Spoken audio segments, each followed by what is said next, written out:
Adam Schefter at ESPN says there's 275,000 people. Well, that was some party in downtown Detroit. 775,000 people, shattering the NFL draft attendance record.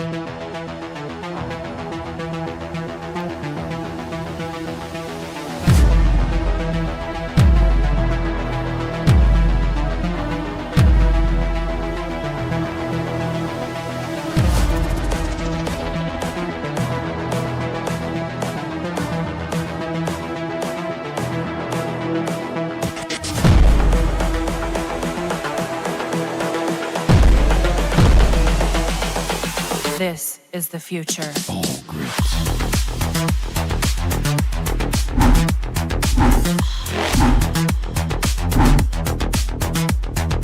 Evolution.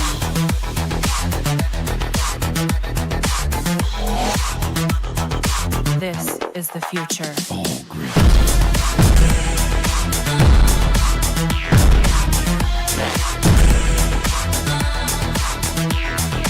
Evolution.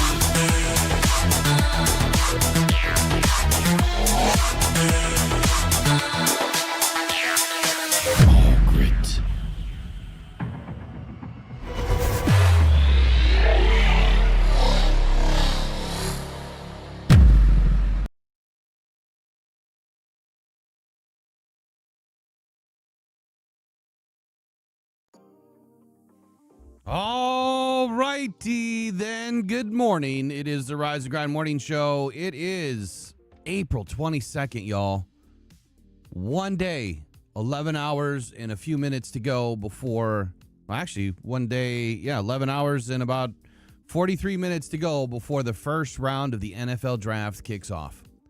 And this morning, we're going to be talking about the latest draft buzz, the latest draft news, intel, things I'm hearing, things that we have found, and I think it's going to make for a phenomenal informational show this morning. I think Eric's got some buzz for us right away, some great questions to kind of get us thinking.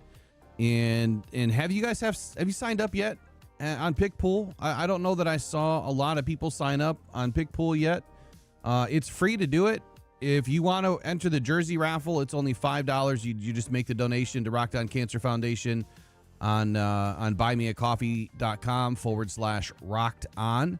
So it's just $5 to get into the jersey competition. If we get 60 people to sign up, then we'll give away a jersey.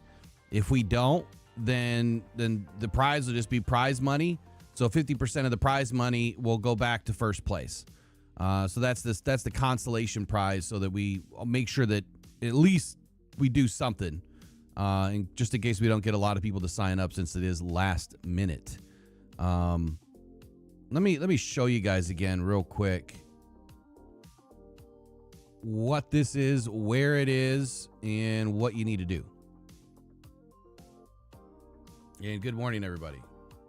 Sorry about the delay today. I just had a lot of things going on this morning. Then, of course, we had a little technical issue, which I had to get it fixed because we've got the draft, man. We can't have any issues for the draft. None. No issues. I hate even saying that, putting that out there, but if OBS doesn't behave, man, I'm going to have a problem. All right, here we go. Let me show you what this is here on PickPool. It's just pickpool.app, so pickpool.app.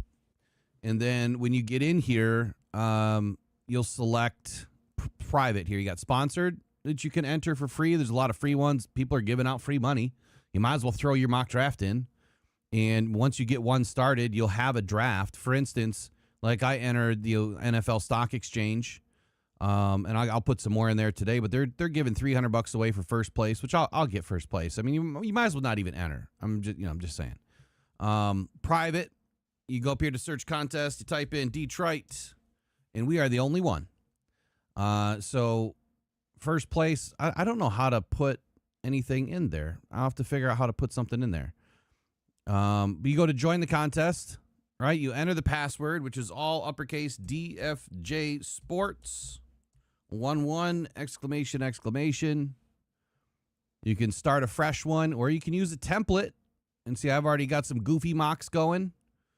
So maybe I'll do the Goofy Mock Draft 5. then I'll throw this one in there. But I'm not going to because I only get one shot, and that's not the shot that I want to put in there. Hey, Will, Yes, I sir. need the password one more time. Yeah, it's just all capital. DFJ Sports. 11 exclamation exclamation.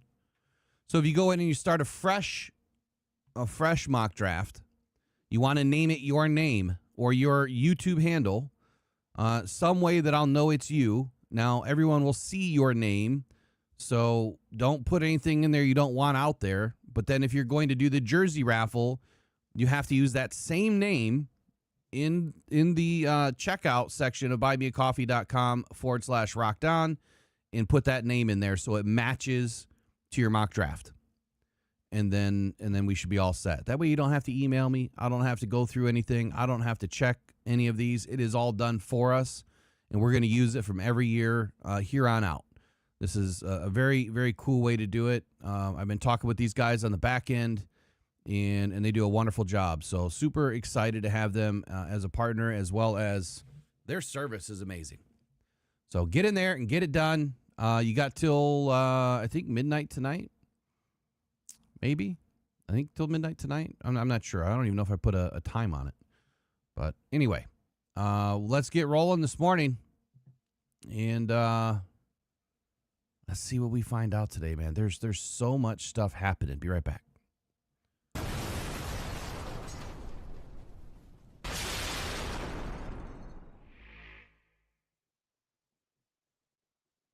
All right, now official good morning to you, Eric. How are you today? Oh, really good. Man, no rest for the weary. I was up working on my top 36 a lot last night, pretty long into the night. I think it's pretty much done, so it will drop today. I wanted to drop it yesterday, but as more info and intel kept coming out, I had to revisit a few things because I think there's going to be a little shakeup. And honestly, I mean, this is just it's kind of a, like I said yesterday, a cross between a predictive model and then a rankings model. And I'm trying to make sure it stays more towards the ranking side and not the predictive side, because predictive is tough, man. Predictive comes out tomorrow. If you guys haven't noticed on the channel, I have a lot of things scheduled. There's all of the draft dates are scheduled for the lives, as well as tomorrow. I believe at 2:30 or 3 is when my official mock is going to be released. I'll do it live. And then it'll also be an article, so it'll be out there in writing. And by then, I will probably cut off the Detroit Football Journal pick pool, because I don't want people stealing my stuff and just reduplicating everything that I do. Not that it's going to be any better than yours, because this year is going to be extremely tough, and trades are going to ruin everything, which happens every year. It's extremely hard to get things right. And then next year, we're going to do the full competition. I didn't get enough emails from people this year, Eric, that wanted to compete and wanted to at least have fun with it. I mean, we didn't have to do money or anything, but you know, a lot of people have a lot to say, and they don't want to put their money where their mouth is. They don't even want to put a mock up, man. They're scared. What were they scared of? I don't know. What are you scared of? I'm putting mine up right now, and nobody's going to like mine. Mine's friggin' nuts so far. Password, by the way, it's right here right underneath us. Right here somewhere. I can never do this right. Right there. Right on the screen. Ah, I see it there. Yep, DFJ Sports 11 exclamation. I also put it up on Twitter. It's in a pin post. But get in there, man. Get in there and put it in there. Let's have some fun. You know, this will be like bragging rights for a whole year. And I'm gonna step it up next year. Maybe I'll do something this year. Maybe I'll get a trophy or something made. But next year, I'm gonna do just a Lions one, where you can put in, just your Lions picks, and whoever gets the most right, we'll do something cool, man. Whether it's a jersey or like a cool belt, like a fantasy football belt, big trophy, something. We'll do something with it. We just got to get a lot of people in and have fun with it. Do it all year round. We'll pump it up. I'm terrible with advertising apparently this year, where I didn't get I didn't get anything out, early enough. I just been so buried, man. Just buried with a lot of stuff. But anyway, let's get off and rolling, man. Eric, you had some questions this morning. I'm not even sure what they were, but you had some questions this morning. Was it about players, or was it about where they're going, or what was it? It's if you're not first, you're last. Okay. So that's the age-old saying is if you're not first, you're last, right? So if you don't win the Super Bowl, you're done. You didn't accomplish anything. Well, in the NFL draft, that's coming up tomorrow, and I wanted to do like not an over-under, but a who goes first. So if you're not first, you're last. All right, you ready? So who gets drafted first in the first round of tomorrow's draft? You have Mekhi Lemon and Kenyon Sadiq. Who gets drafted first? Mekhi Lemon or Kenyon Sadiq? Yep. And then I'm going to tell you who is favored to go first. Okay, so I don't consider the betting odds at all with anything that I do. I don't even look at them, honestly. So this one's tough because Mekhi Lemon, he's supposedly the number 2 receiver after Carnell Tate. And if there's a big shakeup at the top of this board, which I think there's going to be, and it could be a couple of trades to do it, or it could be a couple of teams that take different players, I think you could see Tate slip to 8. And then after that, I think that teams that are looking for an immediate game changer may not trust Lemon.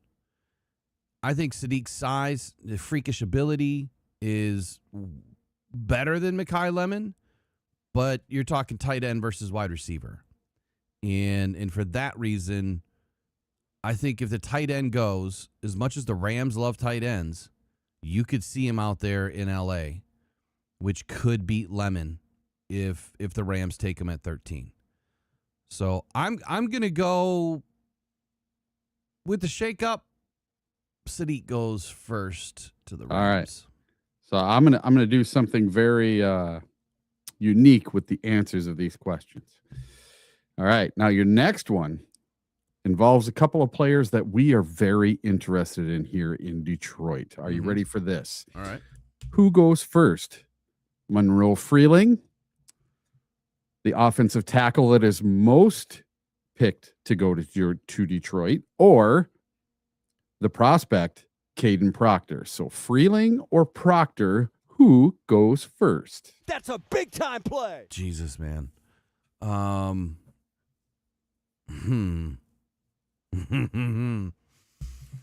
Okay, I hate putting this out there because I don't want it to happen, but I think Proctor is loved by more teams than what's being led on to believe. And I just wrote in my top 36, I'll give you the hint here about Maui Noah, is I feel like teams are also concerned about Maui Noah. And didn't he have a back issue? Yes, he does. And he could need surgery. Right now he's asymptomatic, so he's fine, but backs are backs, dude. It's going to go. I mean, with what you do for a living, playing football, it's going to go. You're going to have a problem at some point. The question is, does it happen in OTAs? Does it happen in training camp? Or does it happen week 1 or week 12? And I think for that reason, I think more teams are going to be concerned about his back. And I think Maui Noah could get pushed out of the top 10. That's real for me. And quite honestly, in some of my mocks that I'm throwing around in some of these free pick pools, I have Maui Noah slipping. And no pun intended with a slip disc, but I think that he slips out of the top 10, and I think Proctor could be the first or second offensive lineman taken, and it could be to the Cardinals at 3. It could be the Giants at 5. And I think it really depends on your offensive structure and what you're trying to do and where that team is in rebuild or retool. So I hate to say it, I think Proctor goes first, and the Lions don't get a shot. Now, these are today's takes. These are not tomorrow's mock draft takes. Yeah. All right. So now we're going to get into a couple of defensive linemen. Caden McDonald or Peter Woods. Who goes first? Well, This one's kind of a coin flip. yeah, this one's tough. I mean, two different players. Caden's more of that nose tackle. I mean, this one's tough. But and I think interior defensive linemen they're not valued as much as they probably should be in this draft. I think that this draft's just a little bit weak. But at the end of the first round, I think you're going to see a couple of interior defensive linemen go. Kind of like last year with Tyler Williams. Cade McDonald. All right. And that's who I would take first. Now we have a fun one. Mr. T-Rex Arms himself. If I got the name right, maybe I'm not. I'm thinking of a different player. But Reuben Bain and Mansour Delane. Who goes first? Well, doesn't Bain have the short arms? Yeah. Yeah. So he's T-Rex versus the best corner in the draft. He's not even T-Rex, bro. He's not even T-Rex. Like that is a slap in the face to a T-Rex. Yeah, didn't they say that he's a polywog. Yeah. You know what a polywog is? Polywog is a little is like a little baby frog, you know, and they kind of come out and they got the big long tail and they got those little cute little arms. It's two little arms that pop out at the tip of the head, the tadpole, if you will. Yeah, he's got tadpole arms, not T-Rex arms. Sorry, Mr. Bain. Yeah, this should be a no-brainer or a no-bainer. That's a good one. No-bainer. It's a no-bainer. Mansour Delane. All right. And now the funnest one of them all. Are you ready for this one? Ty Simpson, who I believe is going in the first round. This is a good possibility. Versus Max Ahenichor. Jesus. These are tough. Who gets drafted first? This is tough. Look, Ty Simpson, he like this is why I say this draft is so tough. Because a lot of teams don't value what's happening in the back end of the first round. They just don't value it. And that's where you could see Ty Simpson creep up into the first round. And whether that's at 32, if New England decides to trade out, which I still believe is, or Seattle decides to trade out, I think that there's a great possibility they do. I mentioned that the other day that I think the Lions, I mean, we'll talk about that too, but I think the Lions could move up to 32 if they don't value the rest of the draft. Yeah. But if something like that were to happen, then that kind of screws Simpson. But looking at the board, where could Simpson go? Do the Jets take a flyer on Simpson at 16? They could. They absolutely could. Do the Vikings take a flyer on Simpson at 18? I wouldn't think so, right? What about the Rams? Well, Jimmy Garoppolo just retired. That's right. He was signed with the Rams this year, didn't he? Mm-hmm. Oh boy. Yeah, no. Rams ain't going quarterback. They're good with what? Yeah. They're good. They're good with Stafford. I mean, they're going to get their backup next year. And I'm gonna give you a tidbit. I put Simpson to the Rams at 13. Yeah, hell no. No way. No way. I think the first team that could be interested, honestly, would be the Steelers. They have a ton of draft picks, and their fan base will be pissed off if they take Simpson at 21, I would assume.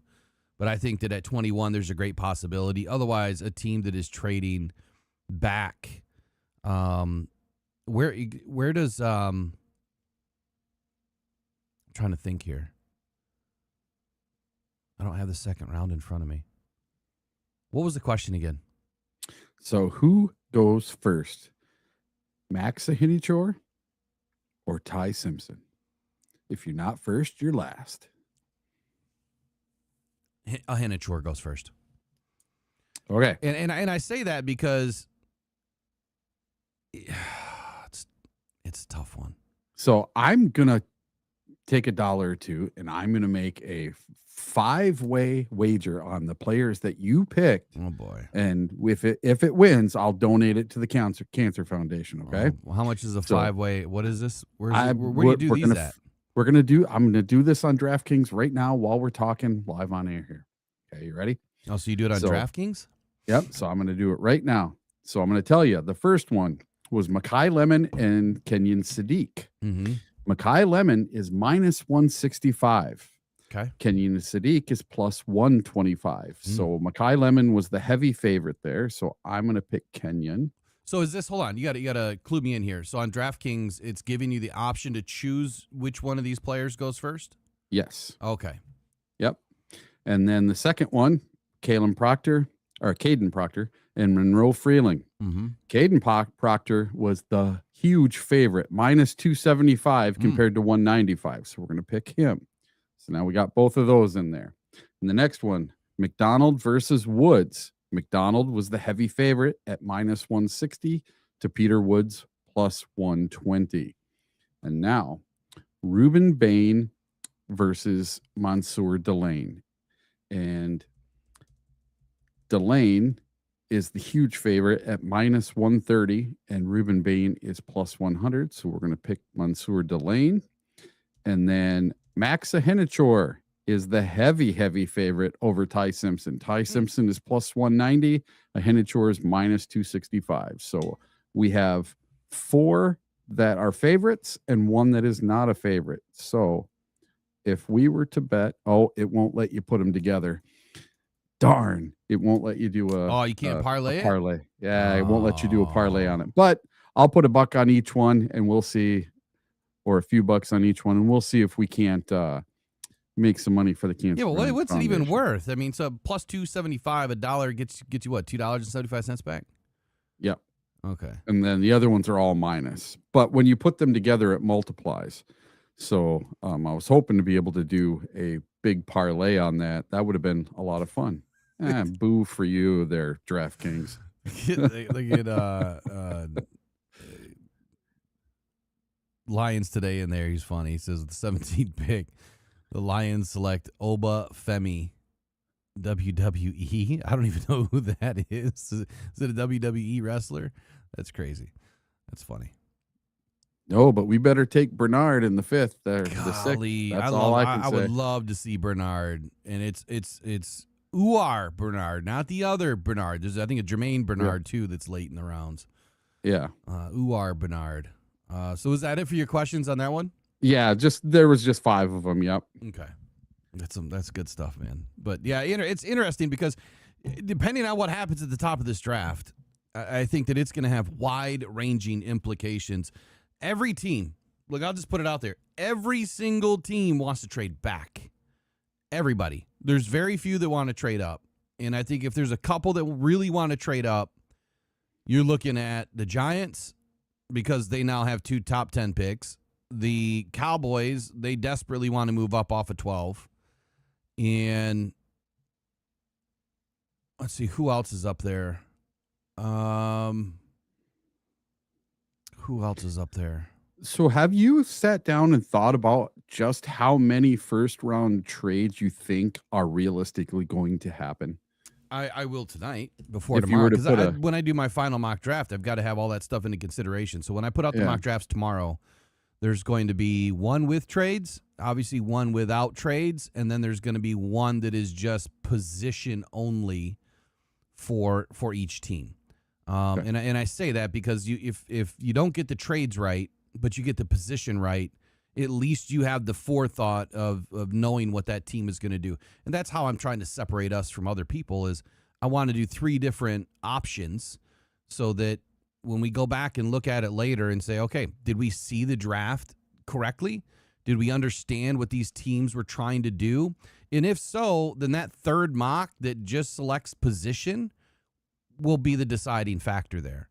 And like I've said, I don't plan on getting squat right this year. I really don't. I will be surprised if I do, because last year was nuts. 26 out of 32 called live on air at in Green Bay. That was a hell of a draft for me. That would have been the number one mock last year.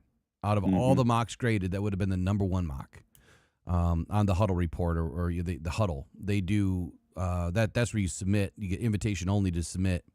And had I been able to submit one last year, it would have been the number one mock. I'm hoping I get the invite. I'll check my inbox again today. If I get the invite, then that puts me on the map. That if I get a lot right somehow, I mean, that puts me on, puts this channel on the map. And that's what I need to have happen. So I'm hoping that it happens. And if it doesn't happen this year, maybe it'll happen next year. Is what it is. Let's get into some intel. First, I want to start with, I guess I want to start with the latest on Bailey and Reese.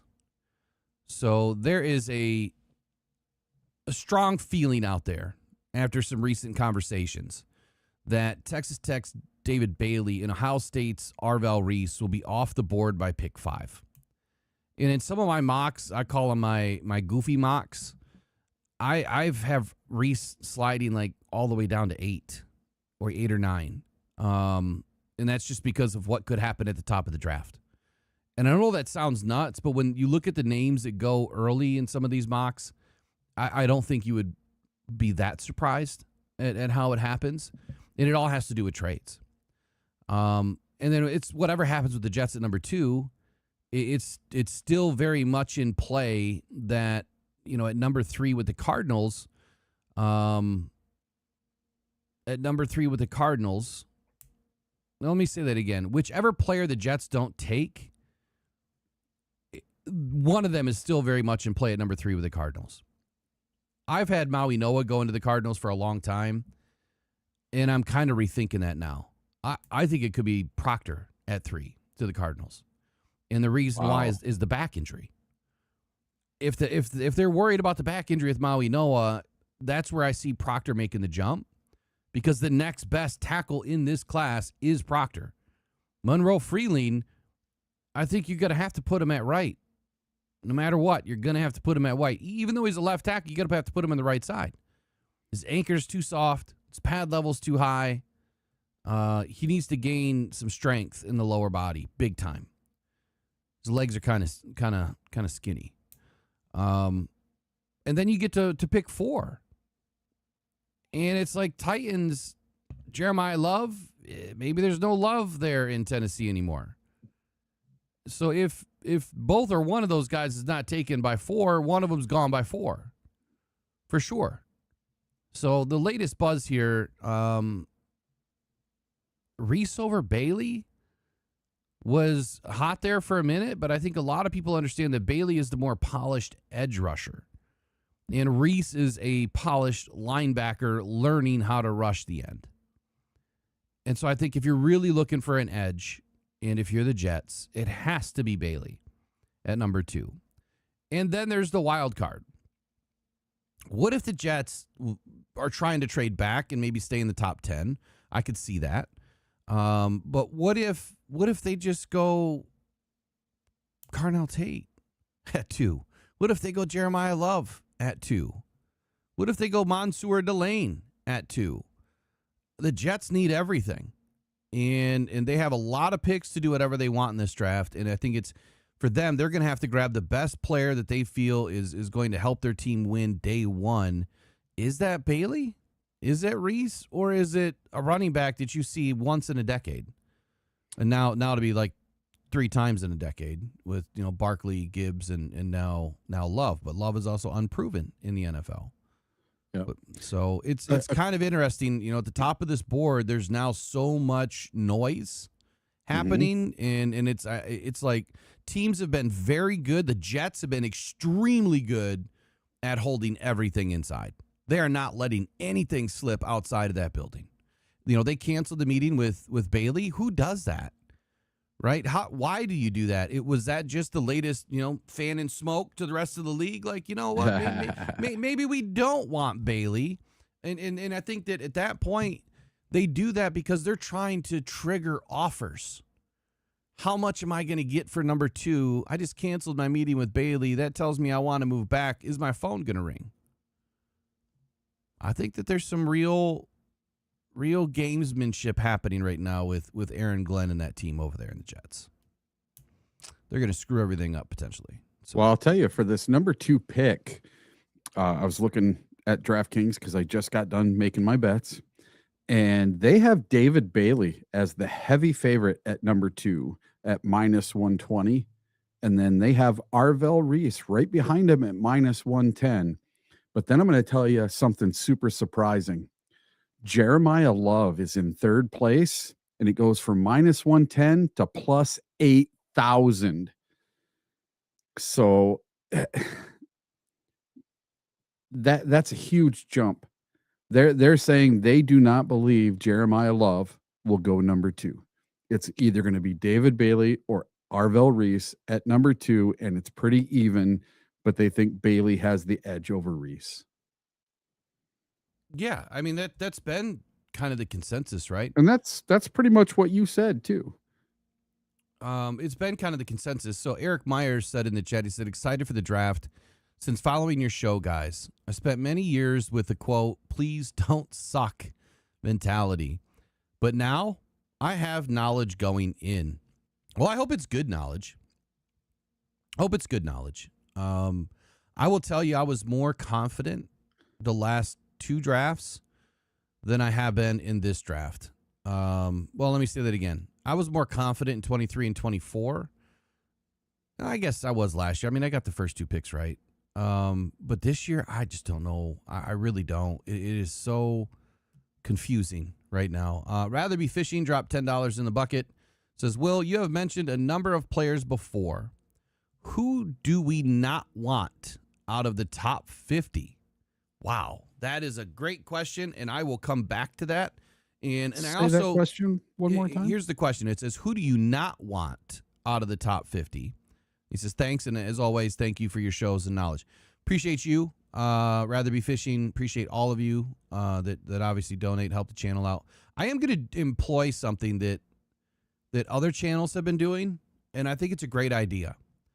So when we get super chats or super thanks or anything like that, like those are, for great questions. Obviously, we have members. When members ask questions, they kind of get first run at it, right? And so when we get the super chats and the super thanks, I think it'd be a great idea to hold those questions or hold those, and then at the end of the show or maybe at the end of the first hour or something, we'll go over it and kind of go through those.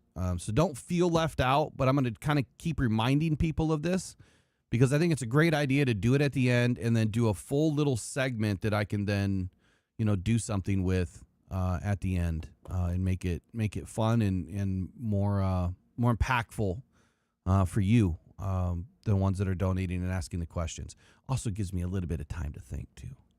Gives me a little bit of time. So I'm going to come back to this question. It's a great question. Number 2 here. Arizona's plan at number 3. Their priority, I think, lies in trading back at number 3. If they get an extra draft pick or 2, which they will, in this draft, which is important, and potentially next year too, I think it positions them to get the quarterback of the future for next year and potentially even land Ty Simpson this year. And I think that is a great priority for them if they don't feel like taking Jeremiah Love or, the offensive lineman at 3, moving back, maybe sticking in the top 12. I think there's a great trade opportunity here between the Cowboys and the Cardinals. I don't know if there's a lot of information fueling those rumors, but I think if the Cowboys are going to trade up, I think they want to trade inside the top 5. And that definitely inside the top 6 if they could trade with the Browns. And that's because they want to get one of these impact players, whether it's Mansour Delane, Caleb Downs, Arvell Reese, Sonny Styles, or even David Bailey as a potential, and then Jeremiah Love. So I think that's the target for the Cowboys. They have an extra first-round pick. The other side of that is I don't believe that they want to trade both their first-round picks to move up to number 3 this year. They want to hold I think it's pick 20. I think is their second pick. They want to hold that pick. But for Arizona, for the Cardinals, I think that if you get this extra draft capital and then later you can kind of move up, position yourself to go up and get Ty Simpson, and you can still find an offensive tackle with some good value, like it could be Max Ahanichor, if they're at the end of the first round, or it can claw back up at the end of the first round. I think that would be a great possibility for them.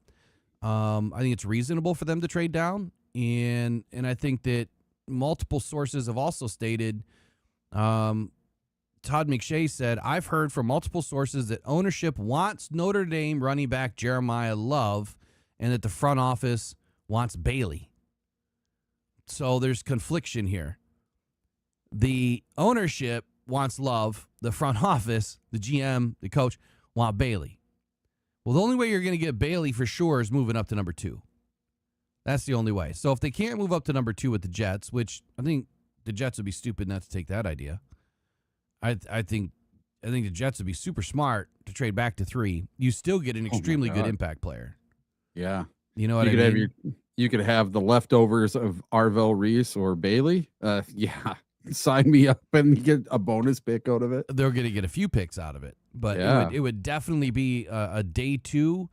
They would get a second round for sure. They'll get the pick swap at 3, and then they'll probably even get a third round pick thrown in to make that. Now, I haven't looked at any of the draft trades from recent history, but I would say it's pretty close just to move up one spot. It's usually an arsenal of picks that you're going to have to trade. Mm-hmm. So we'll see what happens there. But if there's confliction in Arizona about who to draft, I think then the smartest move is trade back to 3 with Arizona. If Arizona really wants to move up and make sure that they get Bailey or Love, one or the other, the Jets then position themselves with an amazing amount of draft capital. They have 3 picks in the top 33? That's insane. And to think that they could probably add another day 2 pick that keeps them into the top 36 and have 4 picks in the top 36, that's how you build a team. That's Lions 2023 right there. That's exactly how you build a team.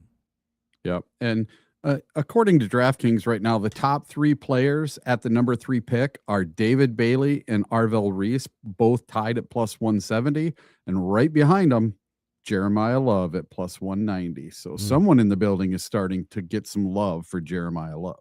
That's right.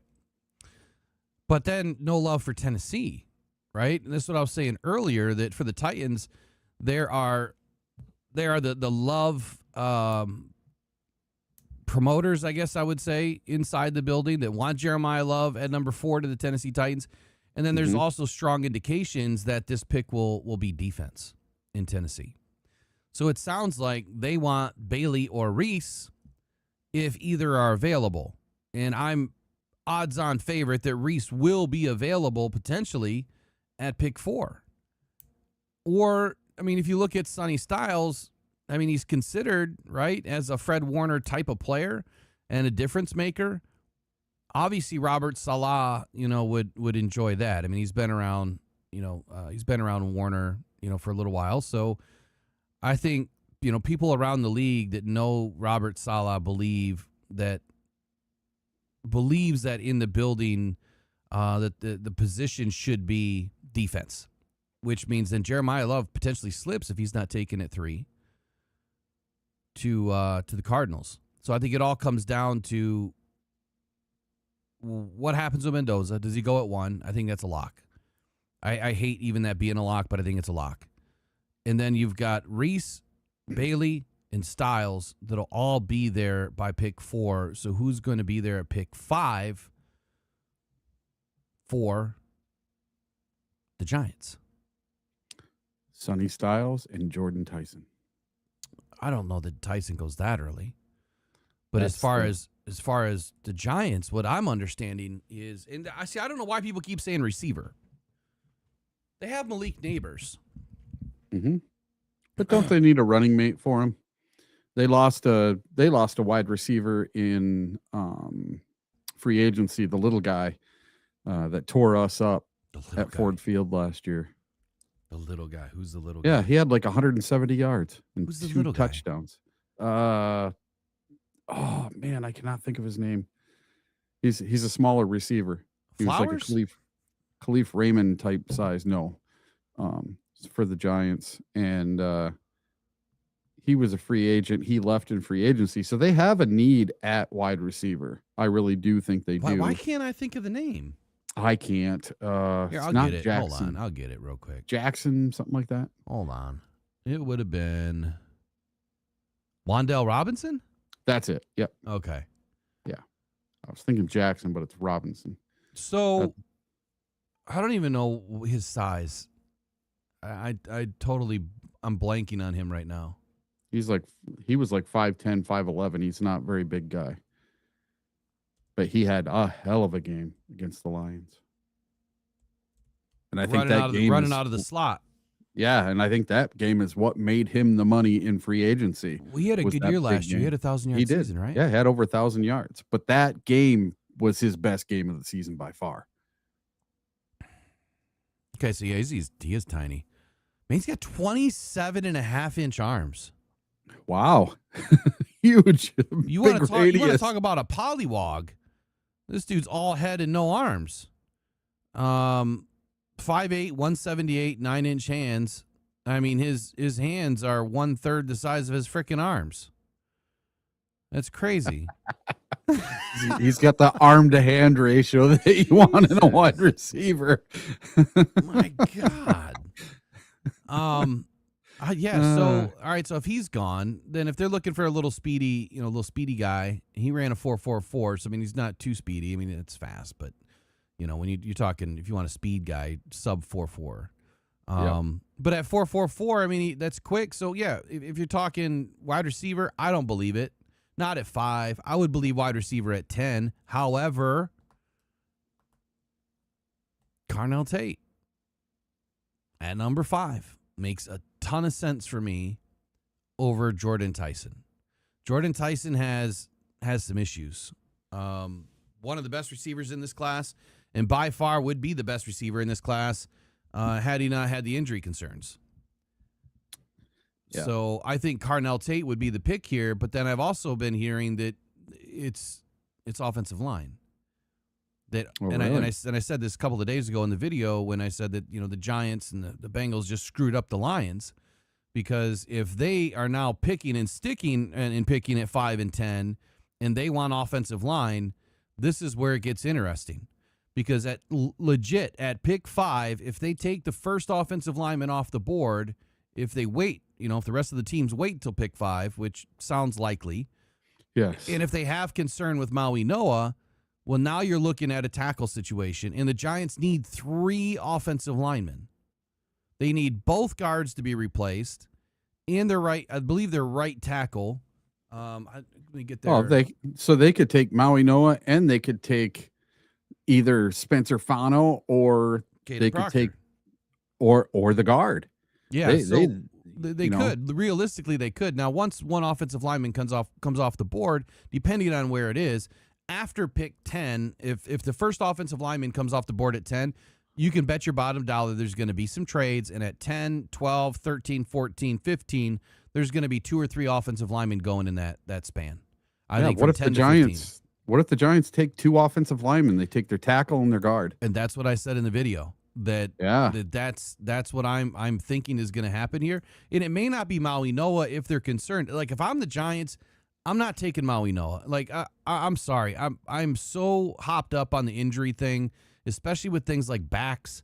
It's a crapshoot, man. I mean, you're playing Russian roulette with it, and I think it's dangerous. So their right tackle, Jermaine Illuminor, not great, right? I think it was. Yeah, was it Illuminor that had like this last 3 years have not been good, or was it Thomas? I don't think it was Thomas.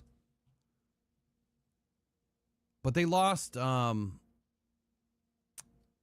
They lost Greg Van Rotten, and now they have Illuminor, Aaron Stinney, John Runyon, and Andrew Thomas.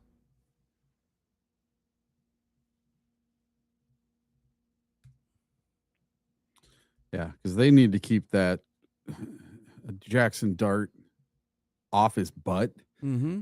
and they need somebody to block for their running back so he's not Well, they don't running even through. they don't even really have a running back. I mean they do, but Yeah, but he runs through a brick wall every time because he has nobody to block for him. I thought he was pretty good yeah, but until he broke his leg. He's going to be out for a while. It's a broken leg. It's going to be like the Hutch deal. Yeah, Very similar. It's probably injury. week 6, week 7. So I mean, what they have in the stable behind him is just not enough. So when I look at Jermaine Illuminor, I mean, he's been a little better than average in some respects. His run blocking is terrible. He has not been the same tackle since 2023. 2024, he fell off in the run block, and then 2025, he stayed there. But 14 penalties and 4 sacks last year. Like, that's god-awful. That's putting your offense in a serious situation with all those penalties. Now, Aaron Stinney at the right guard position. So this is what I probably got wrong in the video because I just paid for our lads. I got sick of having to, deal with my ad blocker. I just bowed down finally and just paid for it. I don't know, subscription, another $301. He's not good. Aaron Stinney is not good. I mean, he's below average in everything. So I could definitely see where they need a left guard.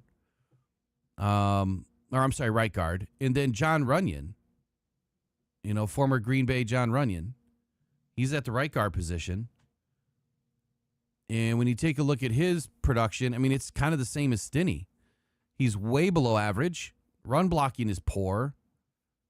And even going back to 2023, he's just been a nothing burger. So they have some major holes on the interior. And then if you kick out to Andrew Thomas, which Andrew Thomas, I think, is entering his 6th or 7th season. So he's getting up there. I mean, you would think he would be in his prime. You would expect that his grades would say that, and they do.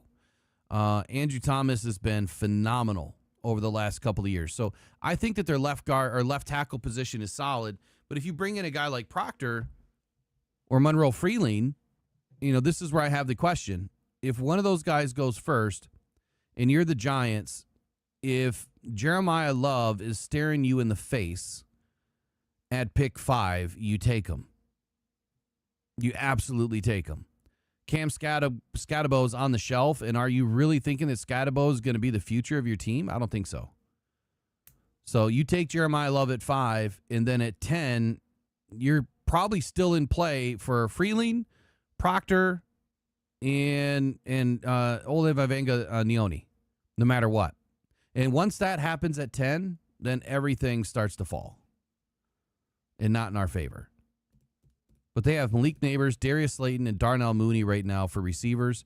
But, man, if Love or Tate is there at 5, who do you take? What would you do? If who's available? Carnell Tate or Jeremiah Love? I'm taking Love every time. No question about it.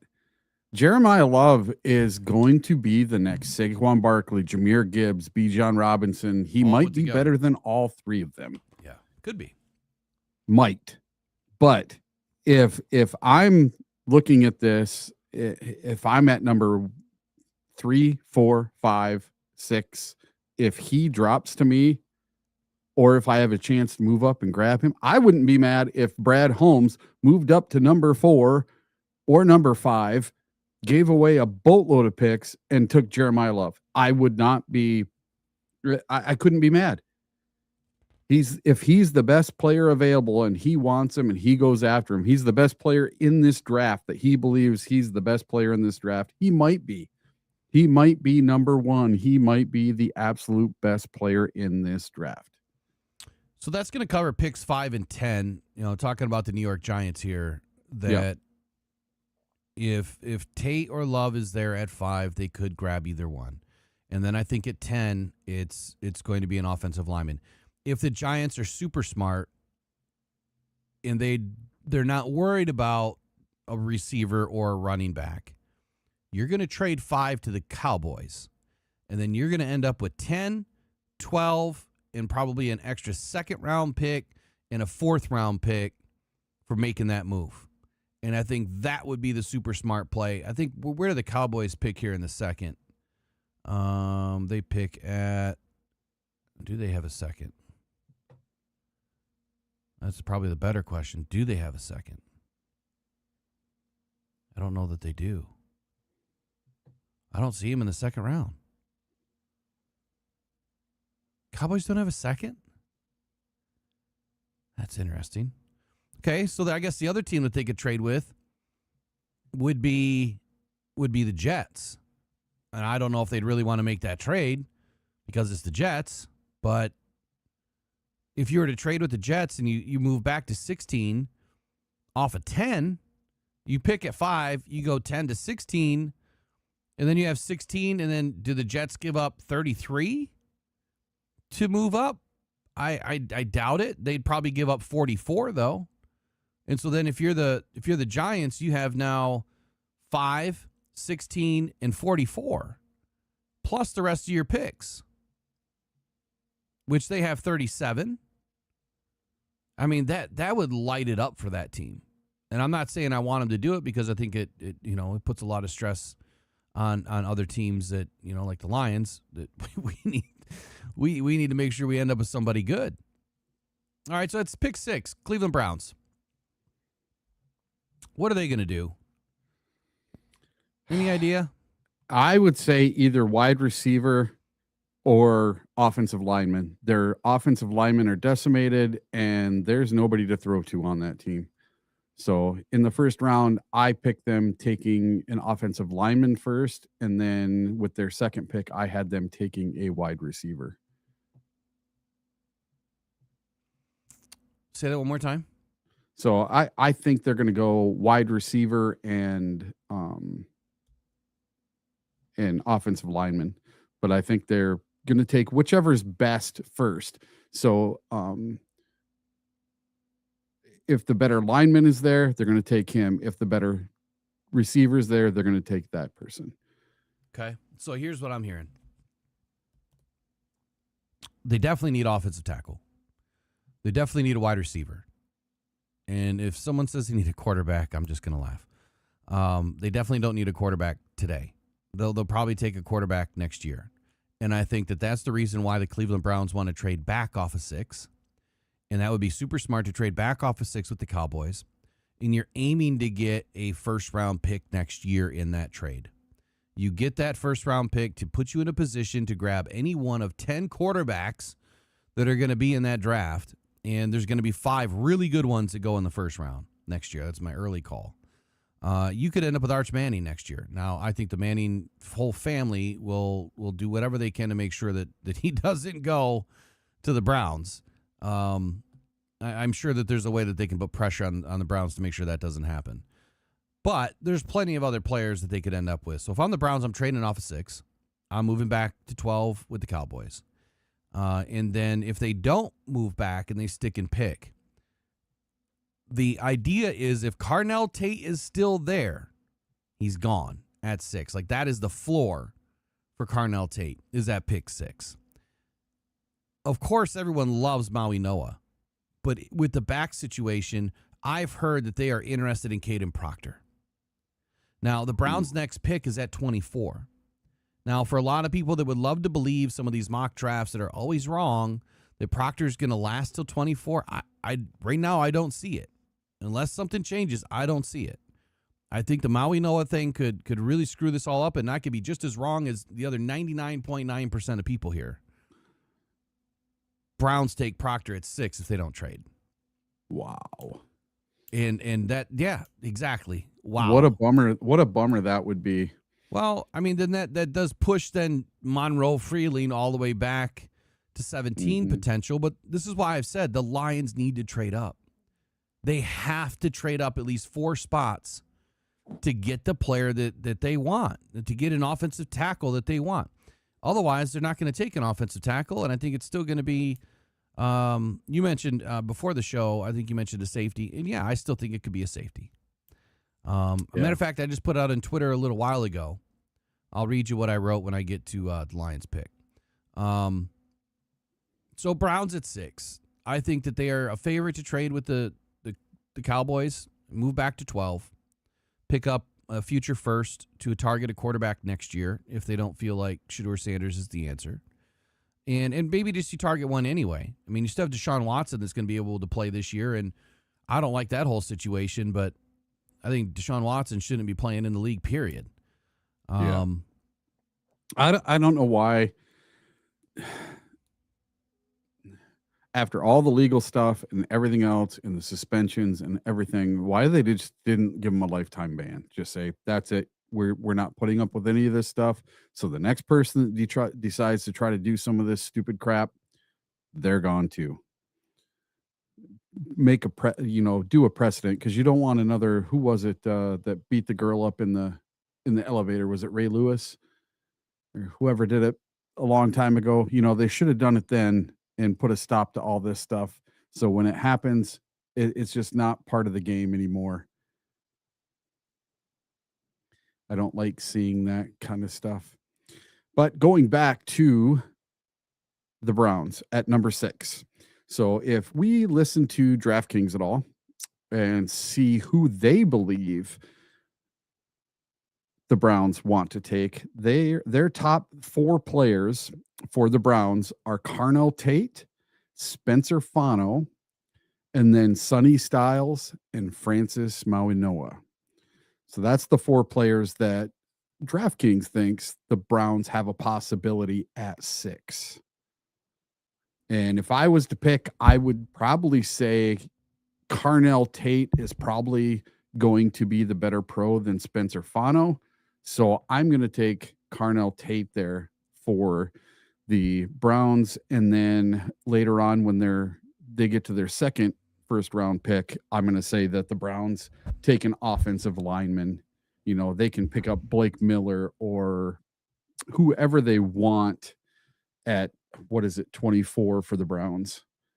Yeah, well, I mean, all the major talent's going to be gone there at 24, and I think that's the issue. Like, if you really want to reset your offensive line, they're going to have to take somebody before 17, because we know that the Lions definitely are in play for an offensive lineman, but so are 10 other teams. And in this class, you have 5, maybe 6 offensive linemen that could go in the first round.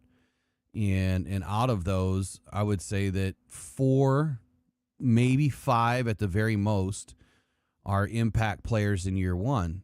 And I think because of the way that this draft is, talent devoid in the second half of the first round, I think a lot of offensive linemen are going to go early. Now, it really depends on who values Max Ahanichor. And in my top 36, you'll learn more of that tomorrow. But maybe tonight. Maybe I'll do the top 36 release tonight, and then I'll just focus on draft tomorrow.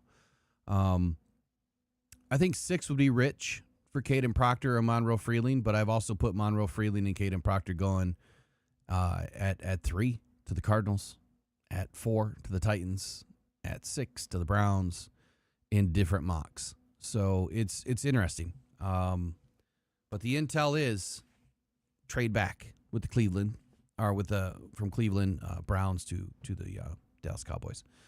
So then you have the Commanders at 7, and they have a total of 6 picks. Edge, corner, wide receiver, linebacker, probably the most important positions for him in this draft. And then this is where things get interesting, because their second pick isn't until 71. I have a feeling that the Washington Commanders are, if not the first, will definitely be the second or the third team to trade back in the top 10 if their player isn't there, right? So if they need edge and corner, well, if Mansour Delane is there, I don't think you're going to walk away from that. If Carnell Tate is there, you're not going to walk away from that. If Bailey or Reese are there, I think they could walk away from Reese because he's not a bona fide edge. He's a outside linebacker that is learning the edge position, but his ceiling is sky high, right? This is a player that's going to develop for the next couple of years, and then at that point, I think he's going to be an extremely good football player. If you're using him as an edge from the start, it's going to be slow. If you're putting him off at outside linebacker to start, he's going to wreck things. So you kind of have to put him out there as like a free bird, just you see ball, get ball, just do your thing. And some teams have the defense to do that. Some teams don't. It takes a very special scheme to be able to allow a player just to be free. And then you got to be able to trust them too, right? Trust is huge. You have to have the trust of the defensive coordinator, and the head coach, that you're going to make the right decision.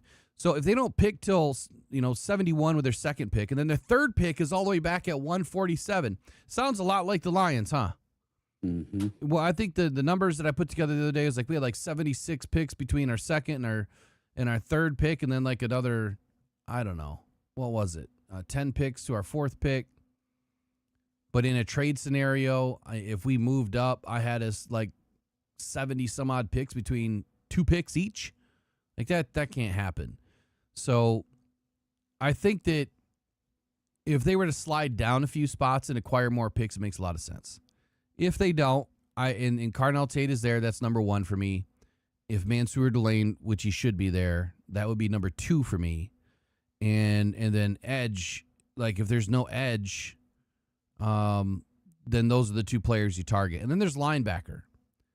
Could they go after Sonny Styles if he's available? Probably. So I think they're perfectly suited to get a pick. I think that Styles is a prototype for Dan Quinn's defense. And for the same reasons that I think that he fits in the Robert Salah's defense and the Fred Warner comps, I think that it resonates with Adam Peters as well there. So I think that taking Love would also allow the Commanders to take the run game burden off of Jaden Daniels if he's there.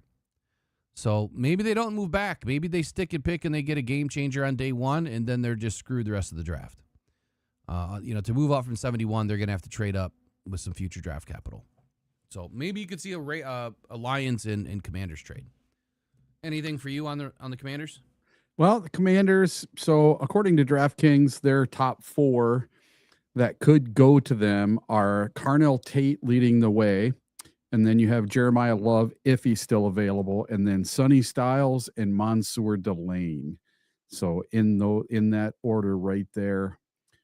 Hey, Eric, we want to lead us into pick 8 when you're done with this, then I'll be right back. Sure. And then with pick number 8, we are looking at a few players here coming up. So you have Jordan Tyson at plus 200, Mansour Delane at plus 425, Carnell Tate at 450, and Caleb Downs at plus 700. Now, I got to get the draft order back up here. Let's see.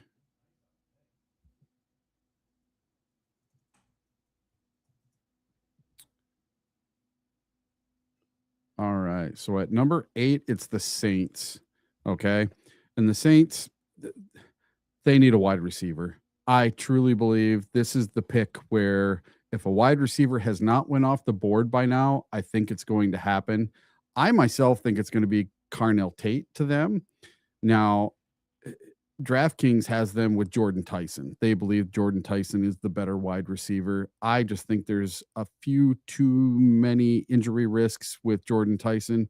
So taking a player like Carnell Tate is going to be the answer for the Saints. Now, if a player like Mansour Delane or Caleb Downs or even Reuben Bain Jr. is available to them, that might make sense. And you just can't let that type of talent slip past you at number 8. But then there's one other player who I think could really be in play for the Saints here. And this guy's kind of a long shot. He's plus 1,300, and that is Kenyon Sadiq. Kenyon Sadiq, I think, has a real shot to go to the Saints because they need wide receiver talent. They need tight end talent. What a better way than to have Tyler Shuck throwing to Kenyon Sadiq. The guy's built like Calvin Johnson. He can block. He's not just your traditional just catching tight end. He's not like the guy for Atlanta. I'm having a hard time with names this morning. He's not like him. He can do it all from the tight end position. He can actually block, and he has a huge catch radius. The guy is built like he's chiseled out of marble, kind of like the safety for Emin for the Seattle Seahawks last year. And look how Emin worked out for the Seattle Seahawks. But I may have put Kenyon Sadiq, or I may have put Carnell Tate to the Saints at number 8. What do you guys think? Who would the Saints take between Jordan Tyson, Mansour Delane, Carnell Tate, Caleb Downs, and Kenyon Sadiq?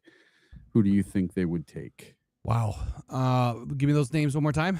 So Jordan Tyson, Mansour Delane, Carnell Tate, Caleb Downs, Reuben Bain Jr., and Kenyon Sadiq. If they're all available for them at number 8 for the Saints, because I truly believe that they're looking for their next wide receiver, maybe tight end. I don't really think that they're looking for defense in the first round. They can address that later on. I think in the first round, they want to help out Tyler Shuck. So whether that's a wide receiver, a tight end, or an offensive lineman, that's the thing. That's the way I think they're going to go. But if they want to go best player available, it's either going to be Carnell Tate, Jordan Tyson, or Kenyon Sadiq. So I would say that based on what I've learned, that they're hard up for wide receivers and cornerbacks in this class. Okay. The belief out there is that the floor, again, it's Carnell Tate with the Saints. So if he somehow makes it to 8, he's gone. But It could also be the ceiling for Mansour Delane, whose stock has risen. I mean, for his pro day was solid. He's proven that he has the high-end traits to back up a lot of what he did on tape in 2025.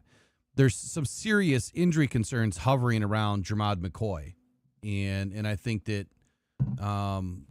with Jermod McCoy having these issues, which is exactly why I dropped him all the way to 32. And so I'm glad that I'm hearing, well, not glad. I mean, I hate to see this from McCoy, but I'm glad that the intel that I'm seeing, hearing, and then my own thought process is dropping McCoy all the way back would not lead to McCoy being taken, first ahead of Mansour Delane. I think the Mansour Delane's going to be taken number 1 no matter what. I think that he would be a perfect fit in that defense. Edge could also be a consideration here.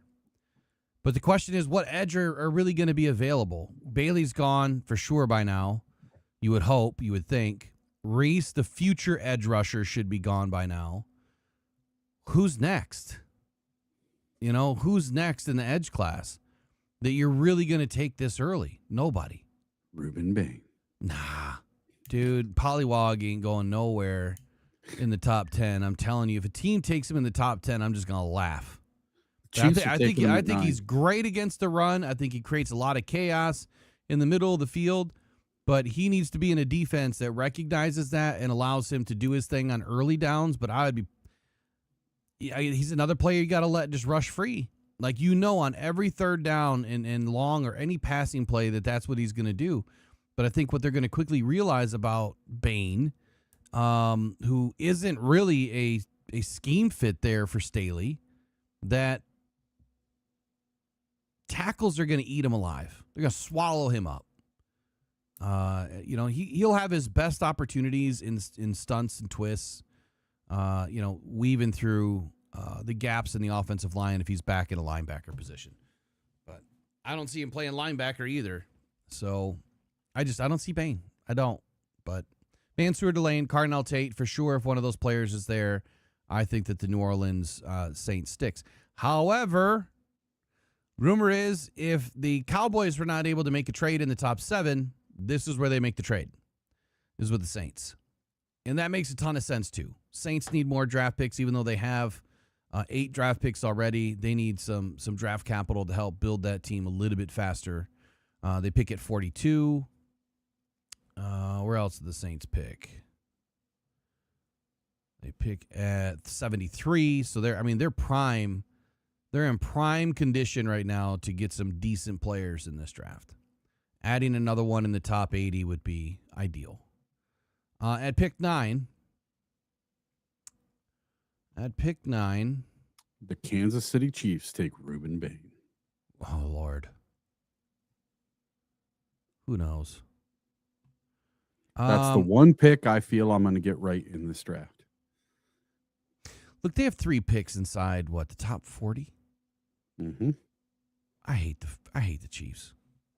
Yeah. I hate the Chiefs. Look, they probably want to add defense here, whether it's corner or edge, if there's one available, or safety.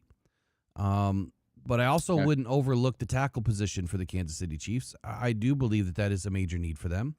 Albert Breer kind of said the same thing, that overlooking tackle would be kind of irresponsible, right? And I've had tackle going there a couple of times in some mock drafts. I think that there's a lot of players there that you could consider at 9. I mean, you have, again, if Carnell Tate slips, clearly he's going. I think Kenyon Sadiq is probably the most perfect match with the Chiefs out of any team. Travis Kelce has been trying to retire for 2 years, and they need another tight end. What's a better opportunity than to still have Kelce and bring in Kenyon Sadiq? I think that makes a ton of sense. Spencer Fano, if he's still on the board, he also makes a lot of sense. And then there's Mansour Delane and Caleb Downs. So they need a safety. Caleb Downs is a great option for them. They need a tackle, Spencer Fano or Caden Proctor if he's still available, or hell, even Monroe Freeling. One of those 3 are going to go there. Jordan Tyson, the receiver, I think he's a decent fit, but at the same time, I think that if they're going to take a receiver at all, and if Carnell Tate is available, that's the guy. If he's not available, I don't think that they take a receiver at 9. It's interesting to be in the top 10 in this draft because you're going to have a lot of choices at picks that you don't normally take this early. Mm-hmm. You know, and how do you do that? Like, how do you navigate that and then still not blow up your draft? So as far as intel on the Chiefs, it's corner first, safety second. But again, if Carnell Tate is there, that quickly jumps the wide receiver need to the top of the pool. If somehow they really want to go after an offensive lineman, then they're going to get it kicked off if an offensive lineman hasn't gone yet. And then you're going to see a run. There's going to be a run on offensive linemen starting at 9. And probably some trades to make that happen. How about pick 10? Let's see, who's pick 10 this year? Pick 10 is... Oh, that's the Giants. We already covered that one. I'm sorry. Giants. Yeah, we already covered that one. Pick 11 would be Miami Dolphins. Right? Should be. Yep. All right, what do we need to know? It's kind of easy to know what they don't need. There's a lot of holes at receiver and corner, and both those spots are deep right now in this position at pick 10. They have 7 picks in the top 100. Like, this is they're going to have one of the best drafts out of all teams if they do it right. Having 7 picks in the top 100 is nutty. Like, that's a dream for any GM. So they're going to have a easy opportunity to get some really good players in this draft. So a couple of things that I would look for would be, what are the safe picks here? And if there's not really any safe picks, what are the best options for your team at 11? I don't think that wide receiver is necessarily the answer, but this is where you could see a player like Jordan Tyson go or Mekhi Lemon. I personally feel that Mekhi Lemon doesn't make the second or third wide receiver off the board. If Mansour Delane is somehow there at 11, he's definitely gone. This could be where you see Dylan Thieneman go at pick 11 to the Miami Dolphins, and if Caleb Downs is still available, then I think that this is where you see Caleb Downs go. I'd say that would be my number one pick to them, would be safety, because I think you're going to have 2 options, at least one option, but potentially 2 options available. I'm not naming Emmanuel McNeil-Warren. I don't necessarily feel like he would be a fit if I look at their roster. I'll bring that up, but you tell me, what are you hearing? What are you thinking? So according to DraftKings, the top 4 players to go to the Miami Dolphins at pick number 11. You have Spencer Fano and Maui Noah. tied for first place. And then you have Mansour Delane and Lone. Olavai Vega Neoni. Yeah. Ioni? Is that how you say his last name? Neoni. Yeah, well, they've said it so many different ways. It's Vanga Neoni, or I call him Ola. He says it's Olavai Vega, but it's Vanga Neoni, or just Vanga, or just Vega. Call him Vega. Vega. That works. Vegas. It's okay. like Sega, Vega, Vega. Yeah. Sega Vega guy. So he's number 4. So 3 out of the top 4 picks for the Miami Dolphin are offensive linemen. So I have no doubt that is what the Miami Dolphins are probably going to take, is probably going to be an offensive lineman. So if they go offensive line, which is a possibility, if they go offensive line, if I break down their offensive line depth chart real quick, I would say they're probably solid. I would say that they're solid at the right tackle position with Austin Jackson. You're not taking a center. They just brought in Jonas Savigny last year. I'd say that they're good there. Who else is the other guy? Patrick Paul. Patrick Paul, I think, is the left tackle. And Patrick Paul, he's been decent. I mean, his run game is not the greatest. 2024 was an extremely bad year for him. 5 penalties, 3 sacks allowed, but he only played 338 snaps. 2025, he played a lot better, and he played almost an entire season, or he might have played an entire season. 9 penalties, though, and 4 sacks allowed. He's a young player. So I would say that they're probably not going to go at left or right tackle. So this is where you have to evaluate the interior of your offensive line. And is Jamari Sailor a guy that you trust? Let's take a look at him. I can't remember what I put on my sheet. Jamari Sailor, last year, he was a little better than average. The year before that, he was below average. 2023, his second year, he was below average. His rookie season, he was better than he was today. But he only played about half a season, allowed 4 sacks and 6 penalties. Last year he allowed 6 penalties and 4 sacks on 449 snaps. My concern for Sailor is that he has been kind of a career backup. He played a full season in 22 and 23, and he allowed 8 sacks in 23. He allowed 5 sacks in 22, probably responsible for Tua Tagovailoa's, head issues. 2024, he only played 339 snaps and still allowed a sack. So I would say that if you're going to do something, you might want to upgrade. You might want to upgrade the interior right guard position, but that would be about it. So I'm not necessarily thinking offensive line for them. But DraftKings felt like there was offensive line? Yeah. The 3 out of the top 4 were all offensive linemen. So, I mean, that's a tough one because, how are you really going to upgrade guys that are playing better than average when there's a lot of other positions of need on this team? So they have Tutu Atwell as one of their receivers. I would say that you need to upgrade that. I mean, he's good, but he's not great. They have Jalen Tolbert, and then they have Malik Washington. Their deepest need is wide receiver for me. Tyreek Hill's gone, obviously. And then when you look at the defense, they have Chop Robinson, Kenneth Grant, Zach Sealer, which I really like Zach Sealer. When he played next to Trey Hendrickson, both those guys they went at it. Josh Uche on the right side. They have Duck Storm. That was going to be a question for me today. I totally forgot about that. I was going to ask you guys where Duck Storm played, or where does he play in the NFL, or does he play a professional sport? This dude's name is Duck Storm, or Storm Duck. Excuse me, Storm Duck. His parents hate him. They have to. How do you name your kid Storm Duck? That's an awesome name, man. That's terrible. Right cornerback to me is a big need for them because Storm Duck Well, let's just say he's a thunderstorm over there. He's not very good. He's not very good. So I could see right corner being a big need. And in wide receiver. Like, I think those are the two positions.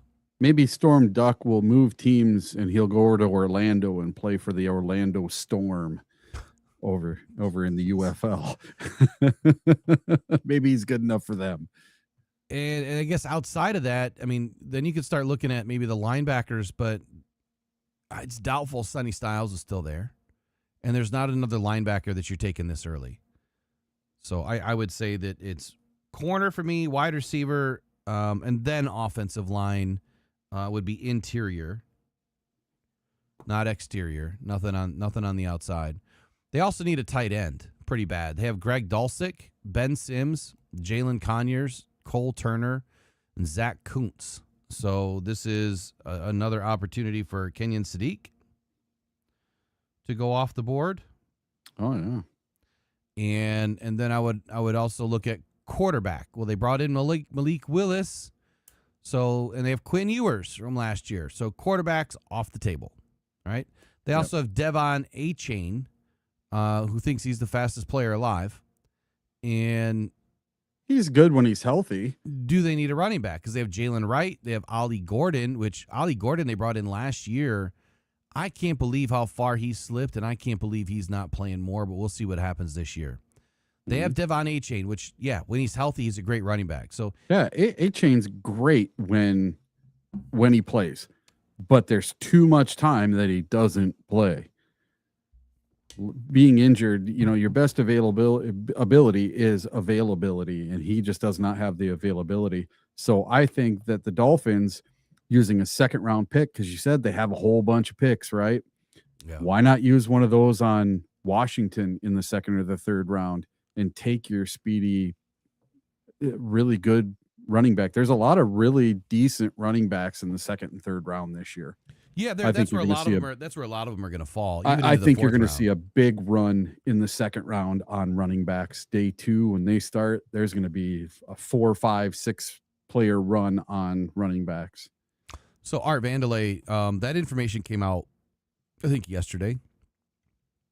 And we'll get to it. It was something that I was talking about early when we started this about the Patriots wanting to trade back. But there's a lot of talk with about every team trading back and not a lot of teams that want to trade up. That's the problem, is who wants to trade up, which means if a lot of teams are trading back, what does that do to the draft as far as draft capital? It suppresses it. That it may be a lot cheaper now to move up. Because if everyone's trading back, I mean, you guys know what supply and demand does. Yeah. So if you're selling a truck when there's and you no have supply and a lot of demand, what happens? Yeah. If you're selling a truck and you have to have it sold by next Tuesday and you put 20,000 or best offer and the best offer you get is 10,000, well, I guess you're taking 10,000 when it gets down to the time limit, right? Or you're just not selling it selling for auction at that point. Yeah. Or you're just not selling it. Exactly. So I would say Miami, that's what I think. Now, the question is, what do we know? And I think you already went over that with what DraftKings mentioned. Yep. Okay. I don't really necessarily have any more intel on the Dolphins at this point. Other than the only thing that is, receiver and corner were the two options for them, the two positions that they're heavily invested in this year that they're looking for in the draft. Up next would be pick 12. The Dallas Cowboys. And we already kind of covered the Cowboys a little bit as far as, what are they doing this year? What do they want to do? Now, the hot topic is they want to move up. So could the Cowboys trade up? That's the question. History tells us the Cowboys will sit back and wait for the best defensive prospect at pick 12. The Cowboys have traded up only once in the first 3 rounds and 37 opportunities dating back to 2014. Which was the last time they moved up, and they brought in DeMarcus Lawrence in round 1. Good pick. After talking through scenarios with personnel people in the league, there's a chance that the Cowboys' top targets, including Reese, this is where Pollywog could go, Styles, Downs, and the LSU corner, Mansour Delane, if any one of those players is available, and they have not traded up by this point, that's what they're going to target. But more likely, they're going to be off the board by pick 12. So while it may not be a monster move all the way up to number 3, as some people have speculated, it's going to cost a ton. I think it's going to cost a ton, but it may not. It may not. We could see them moving up a few spots to target someone like Bane. I feel like Bane's going to be there. I don't think they're going to have to move up to take Bane.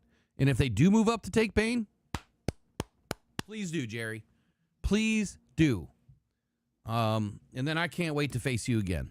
Yeah, he's going to be the next Micah Parsons. Yeah, right. Micah Parsons at least has 34-inch arms. So that's it, man. Cowboys trading up. I think there's real potential. The fact is, history tells us no.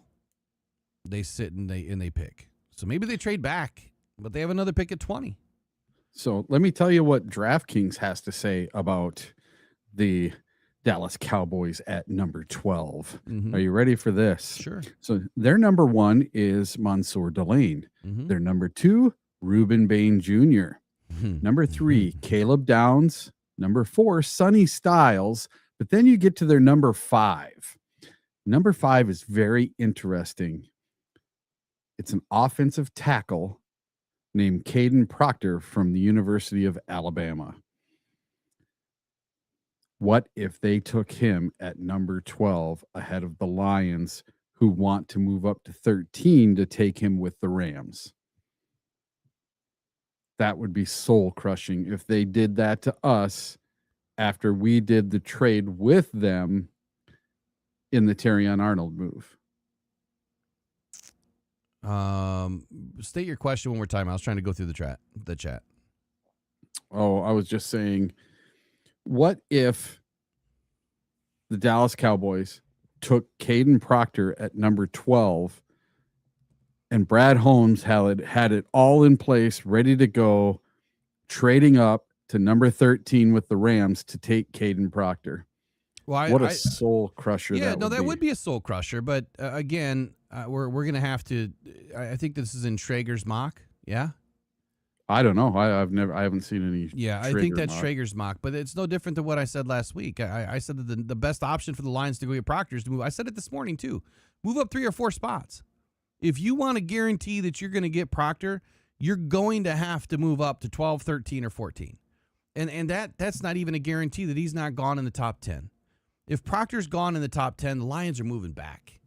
Like, if he's gone before they get a shot to pick, and what if they trade with the Cowboys? Look, they've traded with each other before, and what's wrong with picking at 17 and 20 in this draft if you don't have your shot at your defensive guy, and Jeremiah Love is gone, then I would say that the Lions could trade up to 12. Yeah, I found a very interesting little chart from the Detroit Lions that they put out yesterday on social media. So by the numbers for Brad Holmes, he's had 36 total draft selections since coming to Detroit. Yep. He's done 27 trades. Yeah. So he's had, 5 drafts so far? This is his 6th. So 27 divided by 5, that equals about 5 per draft, over 5 per draft. Yeah, Brad likes to move, and this is what I don't understand when people want to talk all this crazy shit about Brad Holmes. It's like, do you not realize how active he is? Like, he's very active. He's one of the most active GMs in the league. And people say that. So hold on, last year there was 136 or 128 total trades. Yeah. And Brad's usually responsible for 5 of them, at least. Yeah. It's crazy. Yeah, so, people get mad because he never takes defense. Okay, well, he's had 17 offensive players selected, and he's had 19 defensive players selected. The college he is most drafted from is the University of Alabama with 4 picks. And then the conference he most drafts from is the SEC with 13 picks. Interesting. Yeah. And that what's hilarious to me, Eric, is for years the Lions always seem to draft players in the North. I never understood it, but then it kind of clicked one day. I'm like, Why are we drafting all these players up in the Midwest? Right? Oh, It's gotcha. always Midwest. It was east of the Mississippi line, and it was like north of the Cumberland Gap, and then east up to Maine. You know what I mean? Like that's like our target. And then it got me thinking, like, is that where we just had all of our scouts? Because I mean, of course, you got to have scouts all over the country. You have 6-8 regions that you're covering. But it seemed like that's all we ever traded for, or that's all we ever went after was players in the upper Midwest. And then Brad gets in, and I'm like, finally, we're getting some SEC talent. Some guys that are playing football year-round. And see, I don't know if everyone thinks about this, but I always did. Don't you want to target guys that have an opportunity to play year-round? When you're in the South, you have good weather 95% of the time to be playing football. There's 5% of your days that, you're probably not outside with rain or maybe a little bit of cold, sometimes a little bit of sprinkling of snow. But outside of that, you can play year-round. That's why my kids went to Florida to play baseball, to be able to play year-round. So, yeah, it's about time that we're doing that. That's why Hutchinson plays for the Detroit Lions. Well, I mean, that one just made sense. But that's one player. Yeah, we had a couple. I'm going to write that down. That'd be interesting to take a look at where every player is from.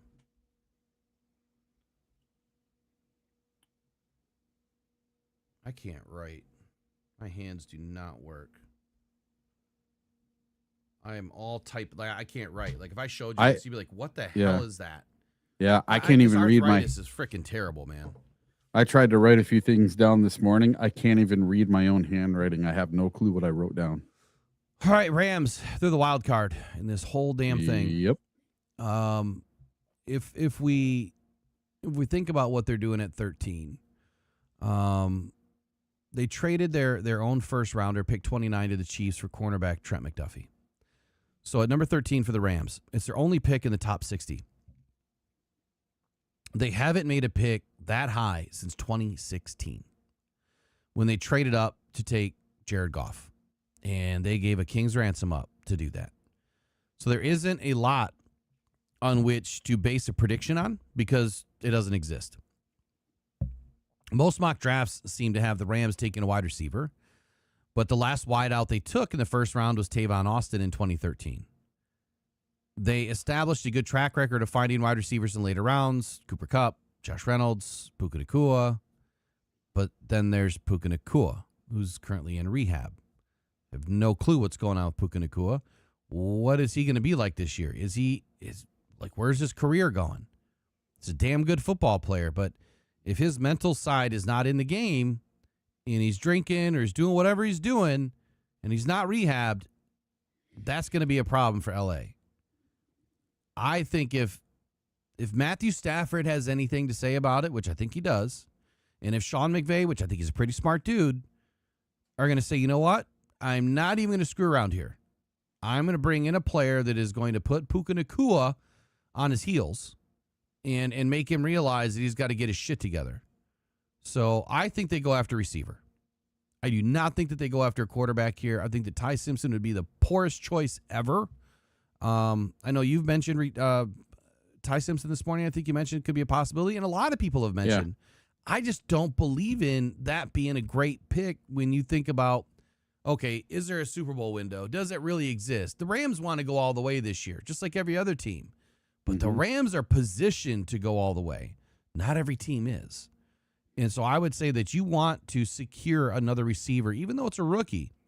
What have I always said, man? Rookies can help you in year one if you get the right ones. Yeah. And they only get better with time. So yeah, I think the receiver's the answer. However, what's their offensive line looking like, and what does DraftKings say? Well, DraftKings has Mekhi Lemon at number 1 and by a far margin. And then coming in second place is Kenyon Sadiq. Mm-hmm. So there you go. They like the big tight ends. They run the 4 tight end sets all day long. Yep. Kenyon Sadiq getting balls from Matthew Stafford. Holy, you know what? My God. And then the next two are Monroe Freeling and Ione. Venga. Yeah. Venga Ione. Venga. All right, so let's break down the offensive line quickly here. We're only to pick 13, and it's 9:50. Yep. Which means it's par for the course, I guess. Yeah. Okay, so if I break down the offensive line real quick, I'm going to say right up front, they have Kevin Dotson. And Kevin Dotson at right guard, that's who I wanted the Lions to go get last year, and they didn't. Huge mistake. Huge mistake. They should have went out and got Kevin Dotson. Okay, so he's solid at the right guard position. Then they have Warren McClendon Jr. at the right tackle position. Number one is keeping Matthew Stafford upright, right? I think you can't pass the ball if Matthew Stafford's running around. Well, McClendon, he's been in the league since 2023. His 24 season was not good. His rookie season was terrible.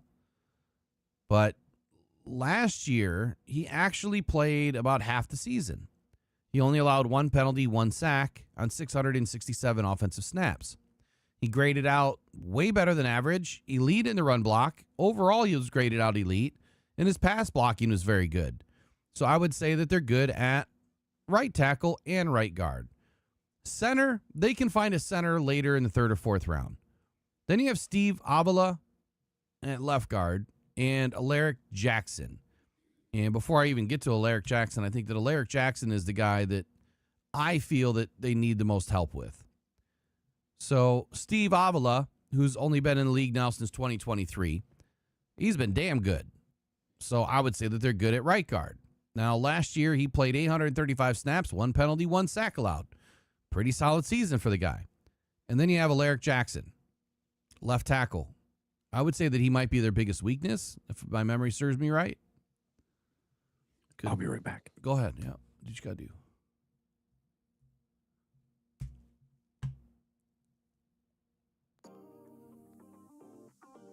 You get the background music with me. Alaric Jackson had a really good year last year. He was elite in just about every marker. The year before, he was elite. In 2023, he was very good. In 2022, he was very good. In 2021, he was very good outside of his pass blocking. So he's not the biggest concern, and he's just the most aged, but he's in the prime of his career right now. So where I was thinking that Alaric Jackson would have been, the guy to replace, he probably isn't. Well, he definitely isn't. He's the way that he's been grading out. I thought he had injury concern. Let me look again. Played 1,050 snaps last year. So maybe it wasn't the Rams where I thought that their offensive line needed some help. It's definitely the Giants. So I think offensive lineman's off the board here. I don't think that they're going to go in and take Monroe Freeling or a Caden Proctor if they're available when their offensive line is that good. At least right now. Now, they do need to upgrade their center at some point, and even behind them, their backups, yeah, of course that they could upgrade their backups just like any other team, but I don't think that that's the number one option for them. I think that it's wide receiver.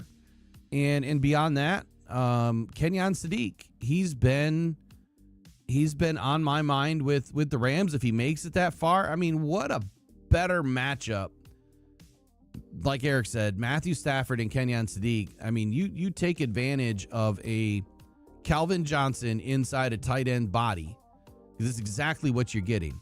You're getting 4.4 speed, 6'4 height, and a guy that can run clean routes, and he can beat you deep. He can beat you over the middle. He's a hell of a blocker. I really like Kenyon Sadiq, and I think that Matthew Stafford will too. So if there's not a receiver that you really love, and you're not looking to replace Davante Adams, who's been on the trade block, that's the biggest intel that I have, is that they're trying to trade Davante Adams. So could we see a Davante Adams trade on draft day? It's possible. It is possible. Most mock drafts have the Rams taking a wide receiver, but the latest wideout they took in the first round was Tavon Austin. So maybe not. And then there's a Ty Simpson factor. The Rams have been connected to Ty Simpson. I just don't see it. I don't see it. If they still had the 29th pick, then I would see it. But I don't see it. And I don't think that they're going to trade back just to take Ty Simpson. If they traded back, I think it would be intentional to be able to pick up an extra first-round pick, but maybe something early in the second round. And again, depending on where that first-round pick would be, I don't see it. I don't see a trade back for the Rams. Unless it's the 17 with the Lions. And I don't know that the Rams want to help out the Lions either. Looks like Eric's back. So I don't think the Rams are going to try to help out the Lions. I don't see a trade there. I mean, obviously, that's the team that we're going to be contending with, when we get towards the playoffs. I think it's wide receiver, and if it's wide receiver for me, we have to think about who's on the board. We should have been doing a mock with this the whole time. I don't know why we didn't. Who's on the board here at 13? If it's a receiver, it's not Carnell Tate. I think that you could see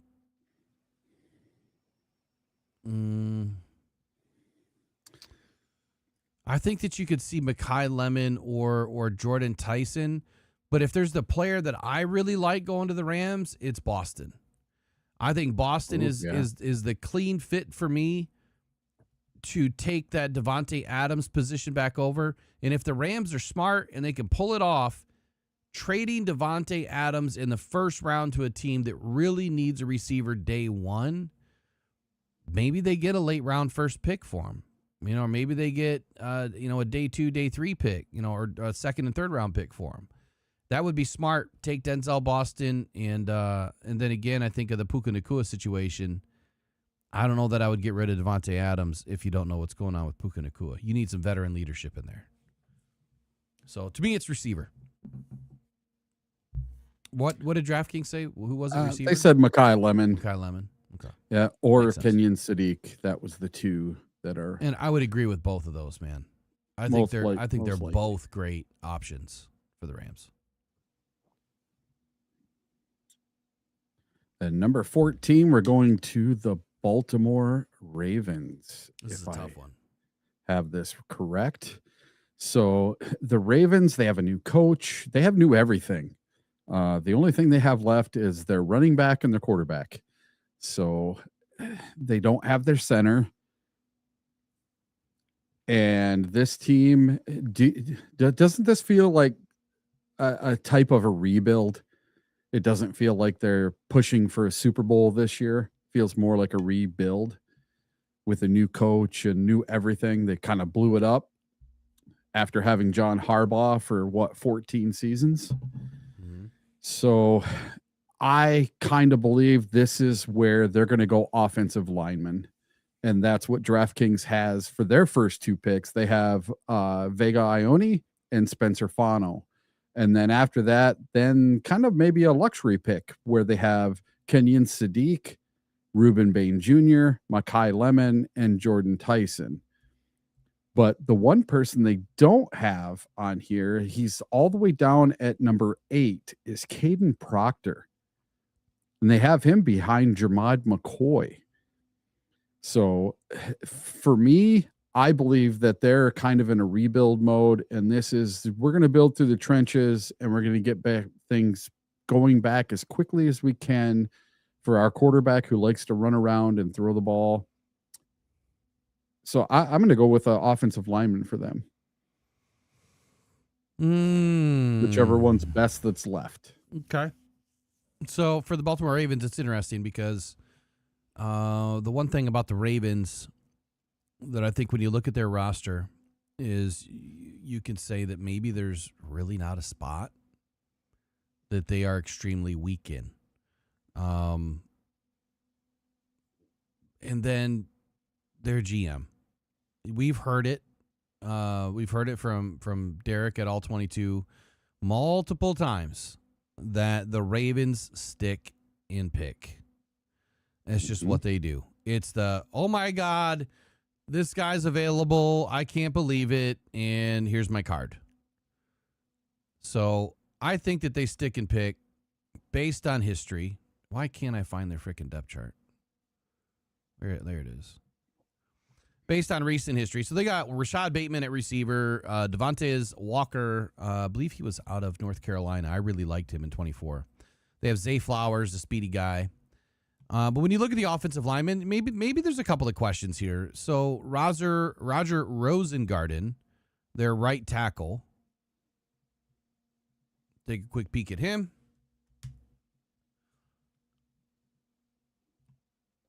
It looks like he's been better than average. Had a good solid season last year. He's been in the league 2 years. He's posted pretty decent grades. So nothing glaring there. They brought in John Simpson, I believe in free agency, or maybe it was a trade. No, I think it was free agency from the New York Jets. Right guard. John Simpson, he's been in the league since 2020. He did not have a very good year last year, but in 2024 he did. 2023 he wasn't very good. 2022 he wasn't very good. 2021 he wasn't good at all. And in 2020, his rookie season, he was terrible.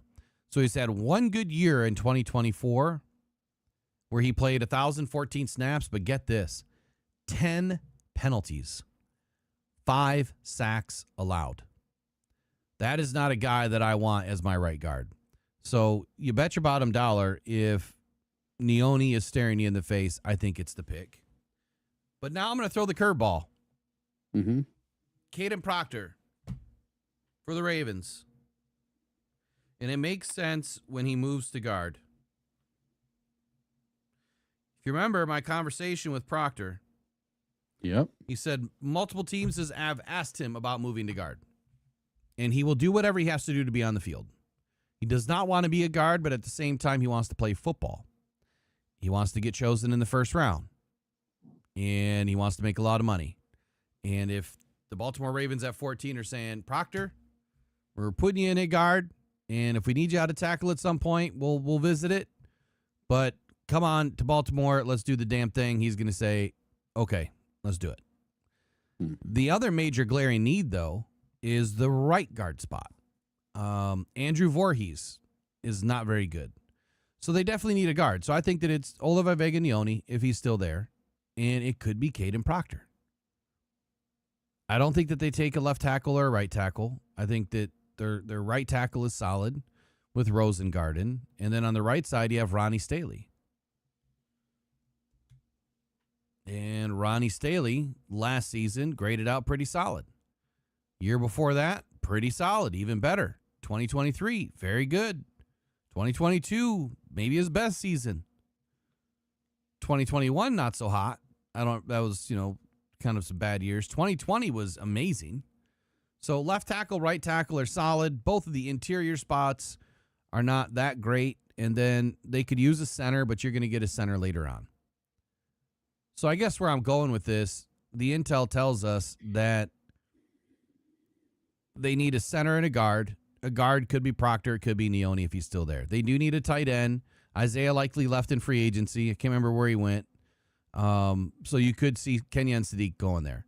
Interior defensive line, I think it's a little bit early to take an interior defensive lineman, but if they did, it's probably Caden Proctor.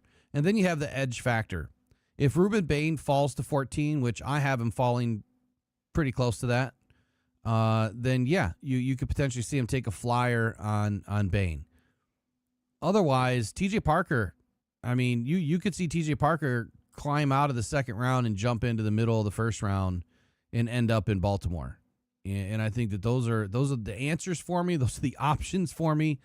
I don't see safety here. I think that a lot of safeties are going to be in this range, and none of them make sense. So that's it for the Ravens for me.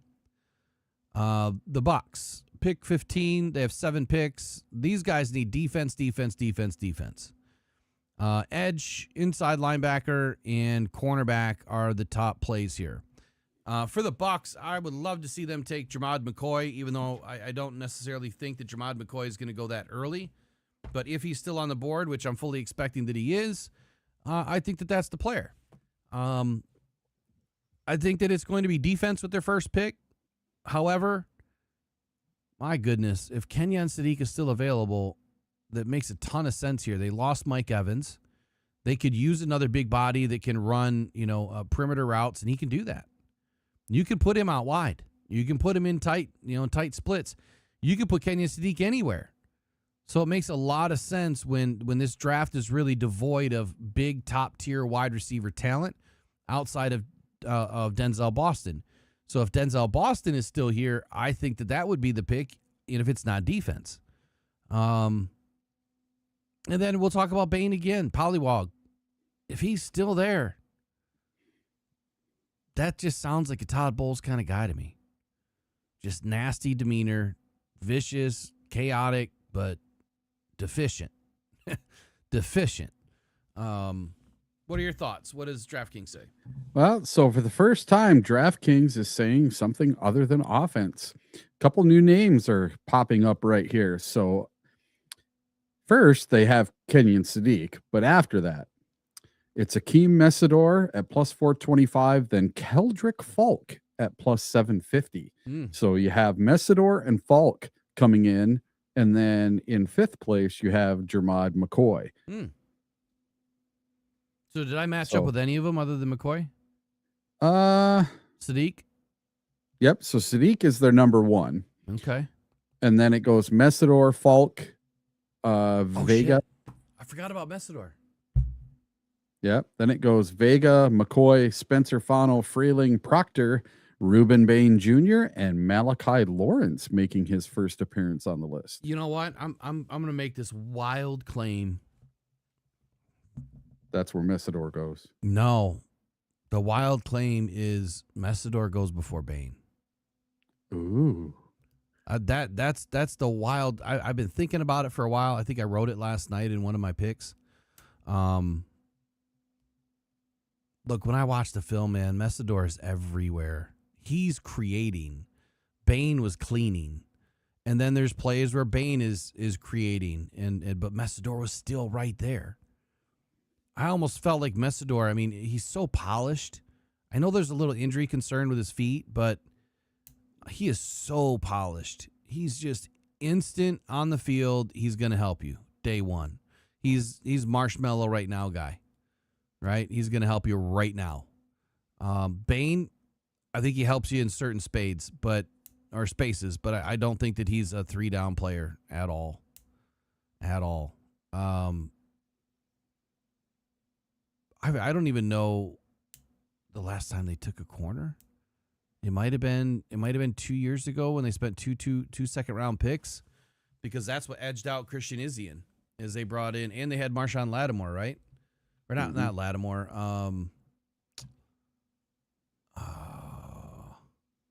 Who was the guy they signed to a big deal in the back end of their defense?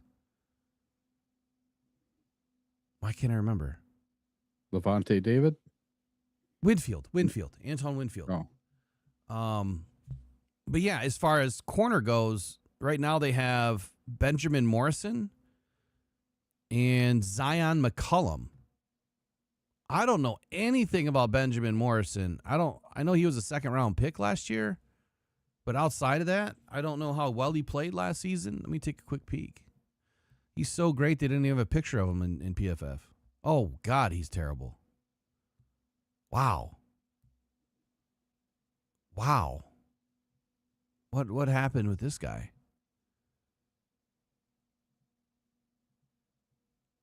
Oh, he's bad.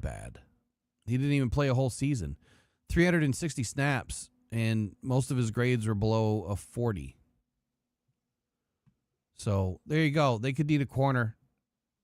But I think that when you look at the players they brought in, like Alex Anzalone, I don't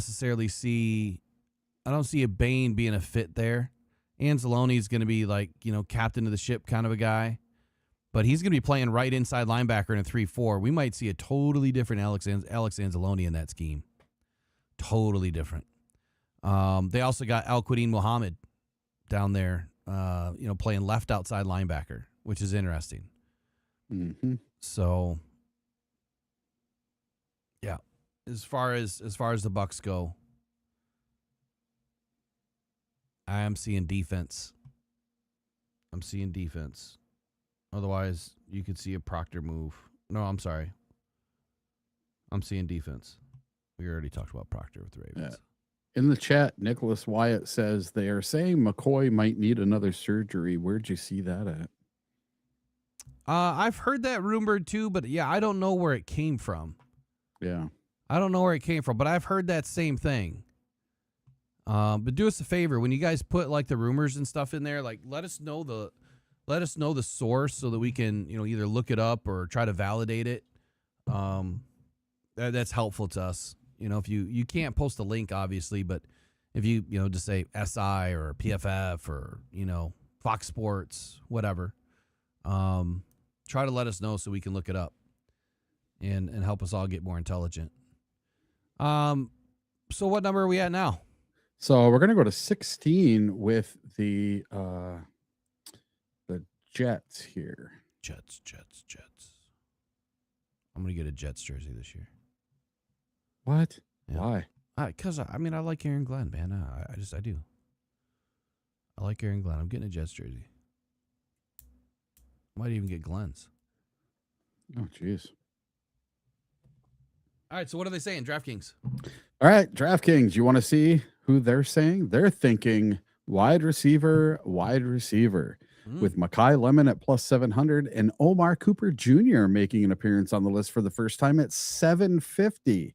And then you have Jermod McCoy at plus 750, a couple of linemen in Vega Ione, Monroe Freeling, and then you have Kenyon Sadiq, and for the very first time, Casey Concepcion on the list as another wide receiver. So they got 1, 2, 3 wide receivers in their top 7. Okay, so wild Wednesday today. Or today's Tuesday. What day is it today? Yeah, it's Wednesday today. No, it's not. It's Tuesday. This is Tuesday. Today's Tuesday.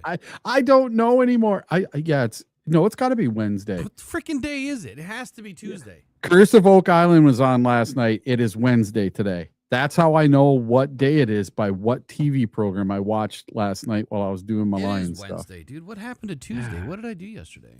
I don't know. I don't know either. I was probably in the lab all day.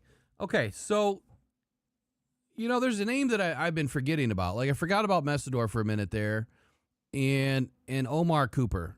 So I had to pull up my top 36 here because in the new top 36 that I promise it'll get released tonight. I'll do it live. I'm putting some notes in here of team fits, and where the hell is Cooper at? And I honestly feel that Omar Cooper Jr., where he is, Omar Cooper Jr., he could be the second or third receiver off the board. So you have Carnell Tate, you have Mekhi Lemon, Jordan Tyson, Denzel Boston, and Omar Cooper Jr. in the top 5 receivers, I believe, in this draft. And I think that Omar Cooper could bump Mekhi Lemon. I think that Omar Cooper could bump Jordan Tyson, simply because he stays healthy. And, at 6 foot 196, he's not that different from the other receivers. Jordan Tyson has a little bit more height on him. He's 6'2" and 1/8. And Mekhi Lemon, I think he's around 6 foot. Where's Lemon at? He's 5'11" and 1/8. So if it's a height thing, if they're looking for a bigger receiver, yeah, that's not Omar and that's not Lemon. But if you're looking for a bigger receiver like the Rams could be, then that makes a lot of sense that Omar Cooper could go there at 13. But this is another spot. This is another spot that you could see him go to the Jets, depending on what the Jets do at 2. I firmly believe that they want to get defense and offense with both of their picks. If they trade back, I mean, then all bets are off on what they do. But I think receiver makes a lot of sense here too. The question is who's available. Yeah. Who's going to be available. But I would not be surprised if Omar Cooper goes here. Here's what we know. Here's what we think. Armed with 4 picks in the top 44, the Jets have already picked once in this draft. And at pick 16, between Muji and Glenn, I think that they're set up prime to really fill out this roster. Whether they get Bailey or Reese or Styles or Tate or Love or whoever they're going to grab at 2, that's obviously going to I think that would be an opposite pick at 16. I think if they go offense first, they go defense. If they go defense, they go offense. So at pick 16, I think that a lot of people are feeling that it's going to be Omar Cooper. A lot of people, at least from some of the things that I've been reading. I don't think KC Concepcion makes it in the first round right now. I don't see it. But look, Kenyon Sadiq makes a lot of sense too. So I would say it's offense, and then definitely would say if it's not Akeem Messidor at 16, if he's still there, then I think they go wide receiver. If they took an edge at 2 with Bailey, they take wide receiver at 16. If they took Tate at 2, they go Akeem Messidor at 16. I think that's my answer. That's my answer. And what everyone else is saying is it could be possibly Omar Cooper. So who's next? I wonder. So this is one where I kind of agree with what DraftKings is putting together. For the most part, there's some of these players where I would be a hard pass, like Jermod McCoy. Mm-hmm. But for the Detroit Lions, this is their list in order. Here we go. Number 1, Caden Proctor. And I do believe he is the number 1 choice for the Detroit Lions. At number 2, you have Monroe Freeling. Number 3, you have Vega Ione. Number 4, you have Spencer Fano. And at number 5, Jermod McCoy, followed by Blake Miller, Caleb Lomu, and then a surprise name, Malachi Lawrence, ahead of Emmanuel McNeil-Warren and ahead of Kendrick Falk, followed by Dylan Thieneman and then Kenyon Sadiq. I would put those players in a much different order. I would not put Malachi Lawrence ahead of Emmanuel McNeil-Warren, Kendrick Falk, or Dylan Thieneman, or even Kenyon Sadiq. I think Kenyon Sadiq is going to go much, much higher. And like I said before, when I did my very first mock draft this year, I had the Lions taking Kenyon Sadiq at number 17. And I got murdered on social media. That was my number 1 post I've put out in the last 2 months, was me picking Kenyon Sadiq at 17 with the stick and pick. Fans lost their minds. So what are you picking now? What am I picking now? I'm going to take Caden Proctor. He is the number 1. If he is available, I think that's what the Lions do. The Lions need their left tackle of the future. You have to build through the lines. What did Brad Holmes take last year? He took a defensive lineman. I say this year he takes an offensive lineman. Okay. And the pivot is Kenyon Sadiq if he's there. So one more time. Which ones you want? We'll just put them in order. So I would say based on availability, put them in order. How many you want? I just your top 3 picks. So based Top on 3? availability. So you're taking Proctor if Sadiq is gone, or you're taking Proctor if Proctor's available. I'm taking Proctor first. Okay. Sadiq second.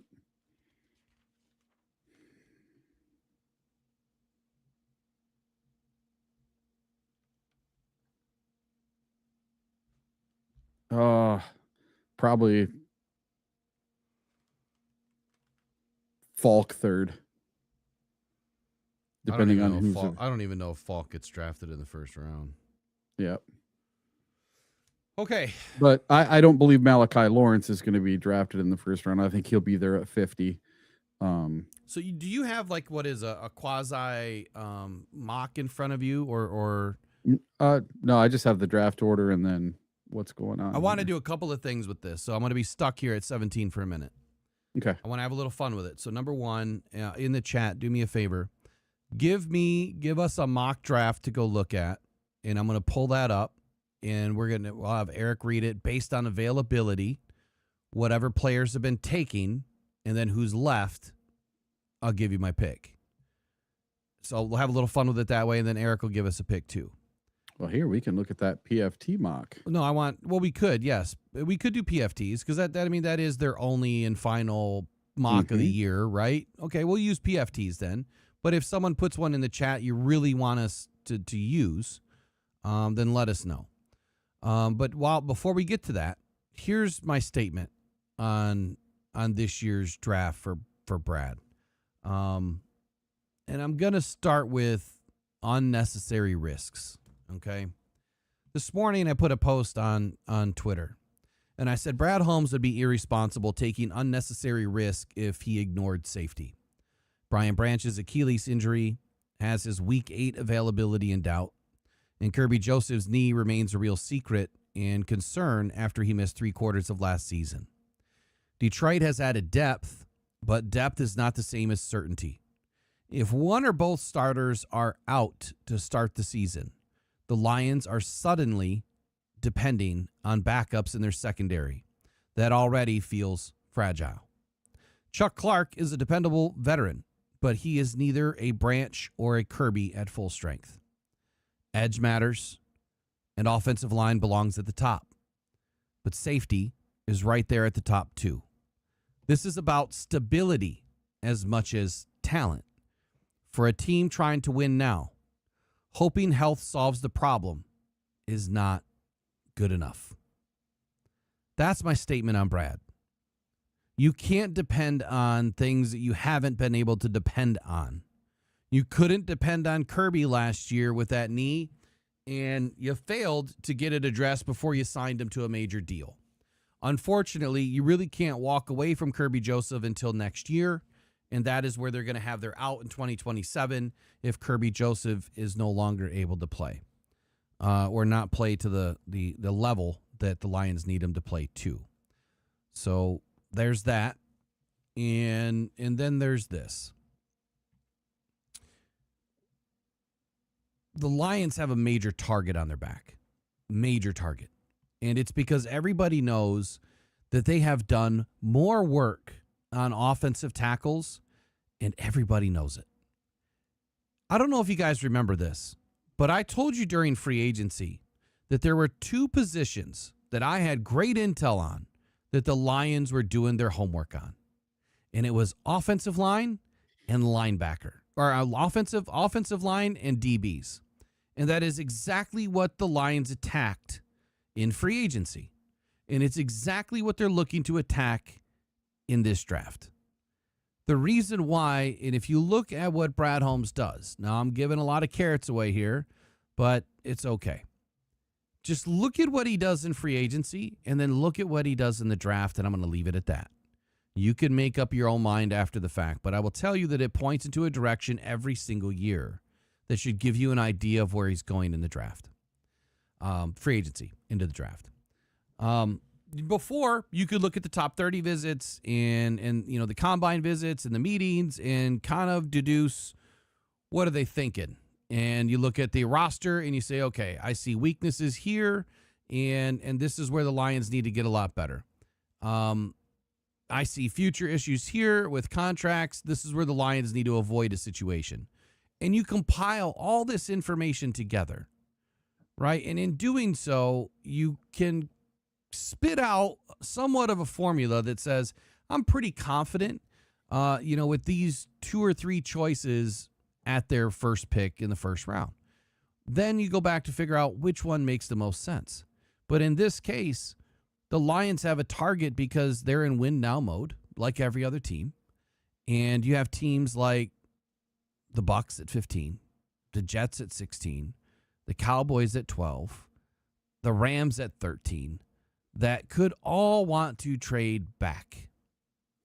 And if they trade back, it could be with teams that are also interested in bringing in a high-level tackle or guard. Pittsburgh Steelers, I've said multiple times, are looking for offensive line. I don't think it's Tyson Simpson, without a doubt, or Ty Simpson. The Eagles are definitely looking at an offensive lineman. The Chicago Bears are looking for an offensive lineman as well as a safety. The San Francisco 49ers are looking for an offensive lineman as well as a safety. Houston they're looking for an offensive lineman. The Kansas City Chiefs, all the way back, what are they, 29, 28, whatever it is? Right? I think they're all the way back in that area. Can't remember now. 29. They're also looking to address some concerns that they may not, or maybe we're not able to address earlier in the draft. So you have all of these teams, and I can't confirm that they've all made calls. But what I can tell you, and that's based on Todd McShay, but what I can tell you is that the Bears have. The Bears have definitely made phone calls to try to jump up. Wouldn't it be interesting that the Bears were able to trade up with the Jets? Relationship with Aaron Glenn. Our two former coaches. Yep. Wouldn't it be interesting if they were able to trade up with the Jets? And in doing so, because the Jets have so many damn picks early in this draft that moving back, 9 picks or whatever it would be, or 8 picks, that's not going to hurt them a whole lot, especially with what they do early in this draft.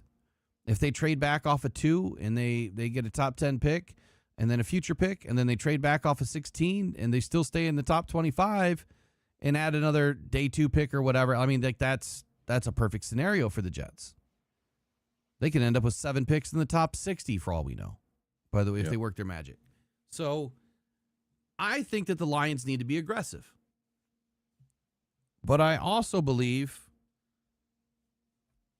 Brad Holmes may not be aggressive enough. And there may be a situation where teams don't want to trade with Detroit, because every time Detroit has jumped up, they have royally screwed somebody. And it's usually been the Packers, which I love, but they usually screw somebody. And it's not, I don't think, intentional, but it comes out later like, man, we were going to take that player. This one's tough for me because I think that Monroe Freeling could be gone in the top 10. Here's my list. Just let me pause here for a second. Mm-hmm. Let me write this out. Today, April 22nd, 2026, before I dig in and do my final mock draft tomorrow, which tomorrow is the final. Today is today. The Lions address the biggest deficit on their defense. And no, it is not the edge position. Safety. The problem is when Proctor is gone and Messidor is gone and Neone is gone and Fano is gone and Delane Mansour is gone and Freeling is gone, Emmanuel McNeil Warren has been at the top of my board with Caden Proctor this entire time. December 30th of 2025, I said it was Proctor. Y'all thought I was crazy. Nobody in the NFL analyst world had Proctor going to the Lions. It's been Monroe Freeling almost the entire time. And now everyone's circled back on Proctor. So what did that just do? That just put a giant target on the Lions' back. Everyone is trying to jump us. And if they get us in an alley and they hold us down and they're able to jump up, we're not getting Proctor. And it's likely that, 2, 3, 4 guys, that are the best athletes, the most safe picks in this draft are offensive linemen. So, Brad, if he has to stick and pick, I think you have to take Emmanuel McNeil Warren. And the reason why is there's really not another safety that I love outside of Jelon Kilgore, which I think that he makes a ton of sense for the Lions. I think Stooks could make a ton of sense for the Lions. And Stooks is someone that I'm just learning on. Like, I haven't even dug into tape yet. I'm going to try to today. I have to before tomorrow. I think that that's the answer. So that is my educated guess. I can't really give you a ton of intel on the Lions. You know why? They have not let one shred of anything out of that office. Not one. Very, very, very little stuff have I heard about the Lions. Just like the Jets, they're keeping everything close. If someone's telling you they have information on the Lions, they're full of shit because they haven't said anything. No one is talking. And if you haven't figured out why, just look at what they're doing this year. They have changed everything about their draft. And I think it has to do with the few people that have gotten a lot of things right, that have called out a lot of things before the draft, that put out content. And the Lions know that they've got a leak somewhere. Potentially. I don't know who the leak would be, but I got a guy, and I'm not telling you where he's from, but I will tell you definitively it's not inside the Lions building, because I would never want to create bad blood there. Like, I do know people inside, the Lions building, but I would never put them in harm's way. That's not what I'm about. Like, this is not that important, right? So my guy is telling me that the Lions are that they're going to get jumped, and that Brad may not be able to move up. But how would he move up, Eric? We don't have a third round pick. So if we move up, The only thing we have to offer is 4th, 5th, and 6th round picks. Or a future second, because they won't take a third. Moving from 17 to 13 or 17 to 12, which would be the most likely spot, or 17 to 10 with the Giants, you're talking a future second round pick and probably pick 50. Or pick 50 and a future third. I would rather see them try to negotiate an extra first round pick. Give up your future first. Give up pick 50. Give up a 4th. And somehow get into the top 25. And it could be done. Like, it absolutely could be done.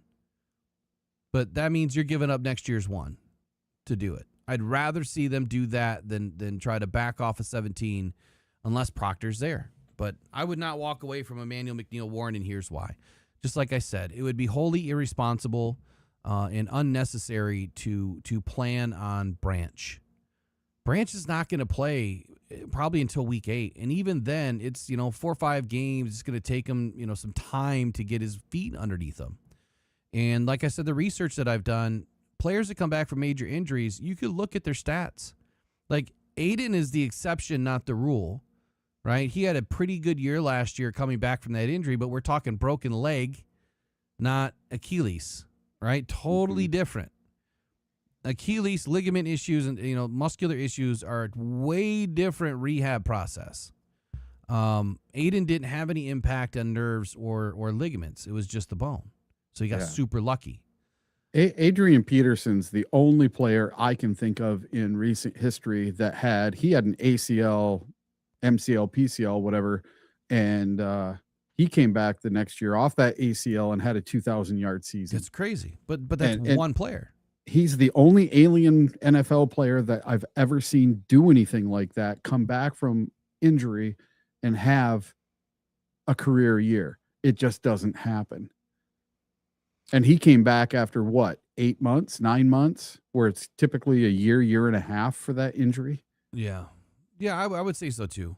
Now, I haven't given you my second and third and fourth choices in this arena, and I think that's I'll kind of do that, but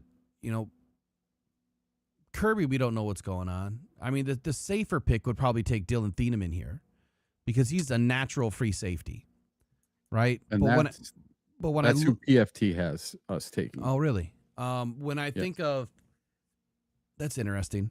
When I think of Brian Branch, though, and I'm thinking, okay, we've already got Kirby signed. If something works out, great. If it doesn't, he's gone.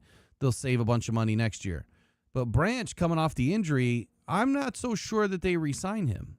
Or extend him. And I definitely wouldn't extend him until he comes back and plays a handful of games. And even then, I would be a little bit nervous. But if you bring in Emmanuel McNeil-Warren, he is the perfect opportunity for the Lions to replace Branch with a player that could be as good, if not better, than Branch in coverage.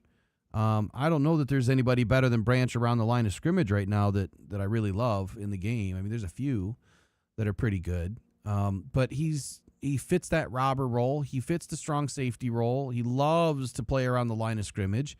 And that's why my eyes are on Emmanuel McNeil-Warren. But offensive line to me is super important. I think that's a must-get position. But then again, is it? Like, can't you move up off of 50 to go get a Hanachor or somebody else that has a very high ceiling, low floor, but you have Borum. I think Borum's going to be fine on the right side. You have Panay. I think he'll be okay on the left side. Can't be any worse than the right, and that's pretty damn good. So I think that we're okay on the offensive line to start, but that doesn't mean that you don't supplement in the second round, even though Brad said we don't need to supplement. I think you need to. I want playmakers, okay? The way you hide deficiencies is you put playmakers in other spots. If you have a deficiency, at the running back position, per se, you get a better wide receiver, right? Because that cleans up a deficiency for you. You can do more things passing the football or running plays out of the backfield that you can help cover up a deficiency. Same thing with wide receiver. If you have a deficiency at wide receiver, you get a really good tight end. If you have a deficiency at right tackle, what do? Or left tackle, what do? You chip the shit out of the left side or the right side. You send in extra blockers. You run more jumbo sets. And the Lions can do that. Why? Why can they do that? Because they have Gibbs, because they have J-Mo, because they have Amon-Ra St. Brown and Sam Laporta when he's healthy. They have players with speed and ability that can help cover up a deficiency. Last year, we had one of our worst offensive lines ever. We were still a top 5 offense. Mm-hmm. So I think that the deficiency, it's like, I use the analogy, you can wrap up, dog shit in gold foil, but it's still dog shit, right? It's still going to stink, but you can still make it look pretty. And I think that's what the Lions' approach is this year. They're going to make it look pretty, but they're going to get better in other areas that maybe are bigger deficiencies long term, financially and playmakers on the field. So that's my thoughts on the Lions. My second choice, I'll give you those once you tell me who PFT took. So PFT, they took Dylan Thieneman, safety from Oregon. No, I have to know all the picks. So at 17. Did so you want send this to me in an email? Yeah. Let's see. So who'd you want to see? Fernando Mendoza. I got to know all the picks so I know who's available. So okay. And then the Jets took Bailey. Hold on there. Cardinals is took it in the first Arvo email Reese. or the second email? Second email. I had second email of an NBC Sports, a picture list, and a Fox Sports. Yeah, NBC would be PFT. Okay. So Mendoza, Bailey, Reese, Styles, Love. Wow, Love going to the Giants. Fano. So Fano's gone. Delane, he's gone. Maui Noah, he's gone.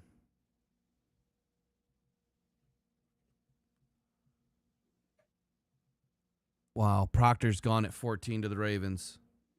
Wouldn't that be a bummer? Didn't I just say that earlier? Yeah. I think I did. Messador, he's gone to Tampa.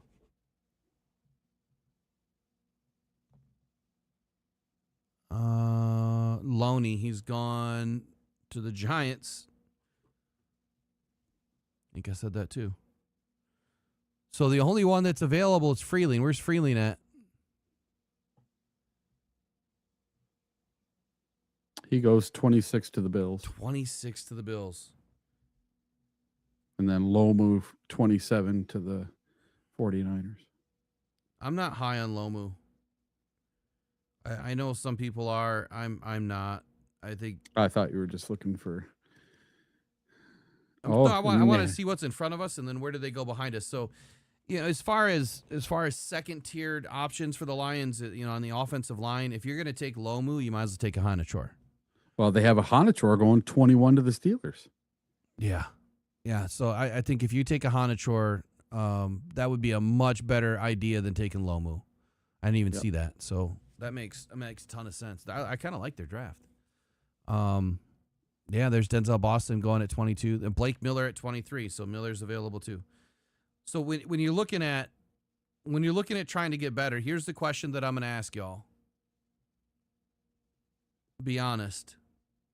Is Blake Miller, Caleb Lomu, Max Hanachor, and Monroe Freeling all better than Borum? a player that's played in the NFL for many seasons. That's played pretty well when he And had his best season yet last year. I think the last 8 or 9 games he didn't give up a sack, right? Or pressure. Yep. So I that's the question. That's what you have to ask yourself as a GM. Are any one of these players going to step on the field day one and be better than what I just brought in? And if you're trying to win now, do you bring in players? I get it; it's best available. I think that Brad's not fully truthful here. I think that when Brad tells us that he goes BPA, the lie detector test determined that was a lie. I think it's a lie.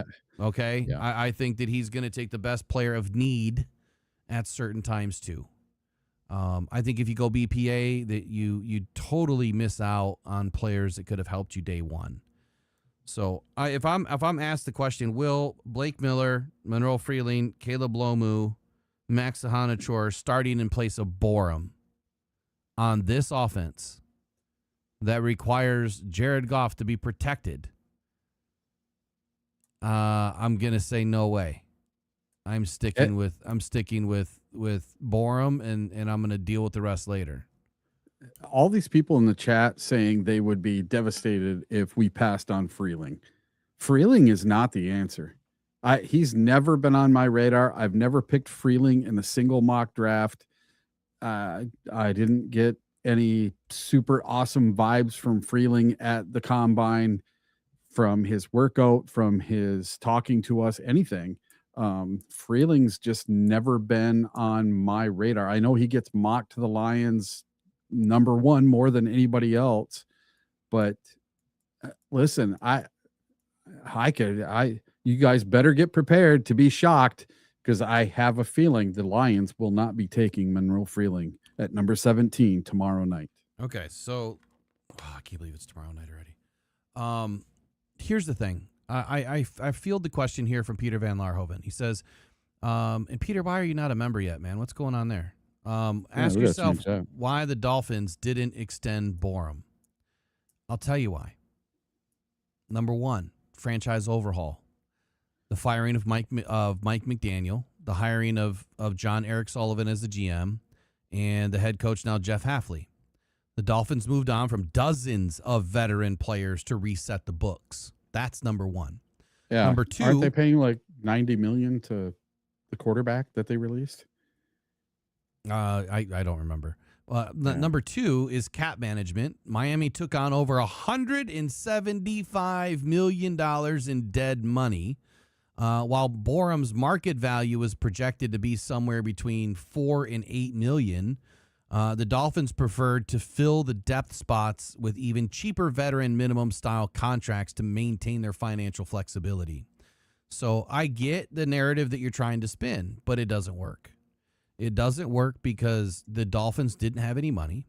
175, more than half, more than the 2/3 of their cap is dead.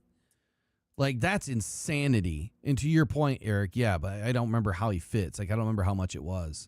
Yeah.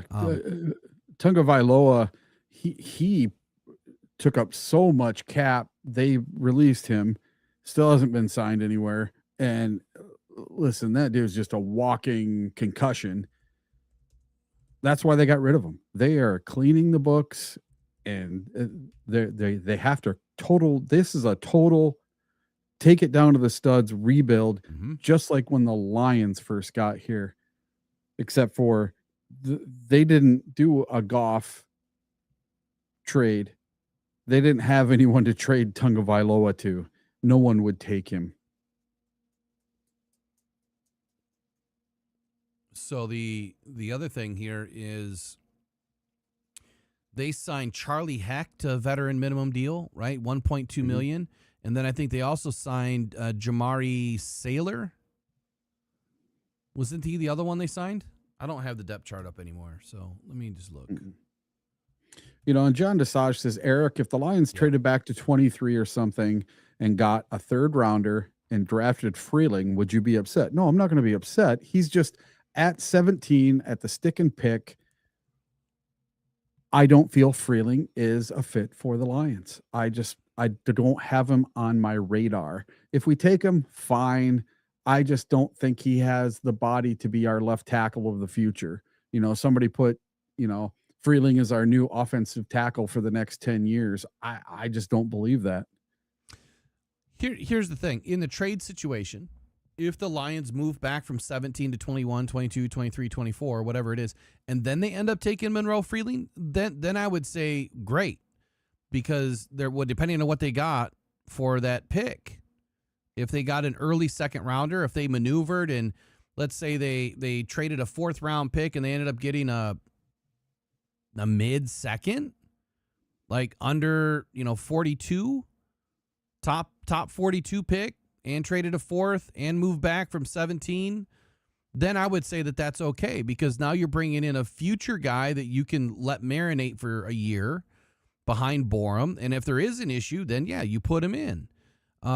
But then you also just got better, because now you added another 2nd round pick in the top 40 or top 50 with your 50. And so now you're going to be able to get 2 more impact players potentially with those picks. So I'm not saying I'm out on Freeling. I'm just saying I don't see it at 17, and I think that it's all relative. If you think about trades, it's all relative. If it's not a trade, you take where your best player would be on the board, and Emmanuel McNeil-Warren is better than Monroe Freeling. And that's, if you look at Sports Info Solutions, let me just give you this real quick. And I still got to answer that question at the very beginning of the day from the Super Chat. Monroe Freeling on my board is 24. On Sports Info Solutions, 42. We are transposed. 42. He's a mid-second round pick. So there you go, top 42. That's funny. I just said let's stay in the top 42. Maybe there's a reason why I was thinking that. Maybe I was thinking of Sports Info Solutions and I didn't know it. But yeah, if you could, Monroe's going to go in the first round. That should just be a foregone conclusion, but you never know. And then I also like the statement in here about Max Ahanichor. Max Ahanichor in 2 years absolutely can be the best right tackle or right guard out of this draft. Absolutely can be. He's going to need a couple of seasons. As far as the yoga background, look, his mom was a yoga instructor. That doesn't mean that he did yoga. Right? I don't know that Monroe Freeling ever came out and said that he did yoga, just because his mom was a yoga instructor. So make sure we get clear on that. There's no yoga background. Did you watch the interview with Monroe Freeling with Kay Adams yesterday? Not yet, no. You need to go watch it. He talks about that in that. Did he say he does yoga? Oh yes, he said his mom made him do yoga at a young age. Yeah, and does he still do it? Yep. And he talked about how he talks with Tate Ratledge quite a bit. And they asked him about going to the Detroit Lions. Kate tried to push him that, hey, the Lions are going to pick you, basically. And I don't know. It just felt a little too set up to me, that Kay thinks he's going to end up with the Lions. Oh, of course. I mean, everyone's been saying that. Look, Dana Jeremiah's been saying Monroe Freeling since day one, and now all of a sudden has changed to Caden Proctor. Ooh. And so did Peter Schrager. Yeah. But this guy said Caden Proctor before all of them. So if it happens, it happens. But he's got to be there, right? He's got to be there. If he's not there in this scenario, he's not there. So if he is there, I still believe it's Proctor. There's a reason why he's been my number one guy. And RAS scores. I mean, I see some people talk about RAS scores. Look, RAS scores are puffy and not accurate. They're not. Some of the best RAS scores have turned out to be bums, and some of the worst RAS scores have turned out to be all pros. So they're not a very accurate way of looking at a player. I don't know why people get so excited about them. Who's that guy that the Packers took back in, I think, 89 when because the Packers were number 1, the Lions were number 2 or 3, and we took an all-time running back in Barry Sanders. And they took this blonde-haired defensive guy, and he washed out of the league in like 3 years. He was horrible. No Got idea. hurt, and he was just like the physical freak. It wasn't Bostwick. What was his name? But anyway, he was one of these Raz score. You've never seen a person like this ever kind of guys, and just they took him number one, and he flamed right out. So I love it how like Peter puts in there, Proctor be the next Aaron Gibson. I've said this numerous times. You're going to compare 20 years ago NFL to today. Yeah, it's not even the same. It's not even close. Food is different. Their diets are different. They've got personal chefs. They have maintenance programs. And Caden Proctor has hit every weight that Alabama asked them to hit. You have to remember that these guys are asked to do things. And when his agent said, I need you to come in under 355 to the combine, he came in at 348. And then that night came in at 352 the next day. Maybe he didn't poop, but he was under his weight. He made his weight, and that's what he said. Any weight that you give me, I will meet it. I'm not worried about his weight. There's no issue with his weight. What everyone references about his weight was when he was a freshman 3 years ago. Last year, he played at 366. He came into camp heavy. There's nothing wrong with that. It's what you do in week one matters, right? That's when it matters.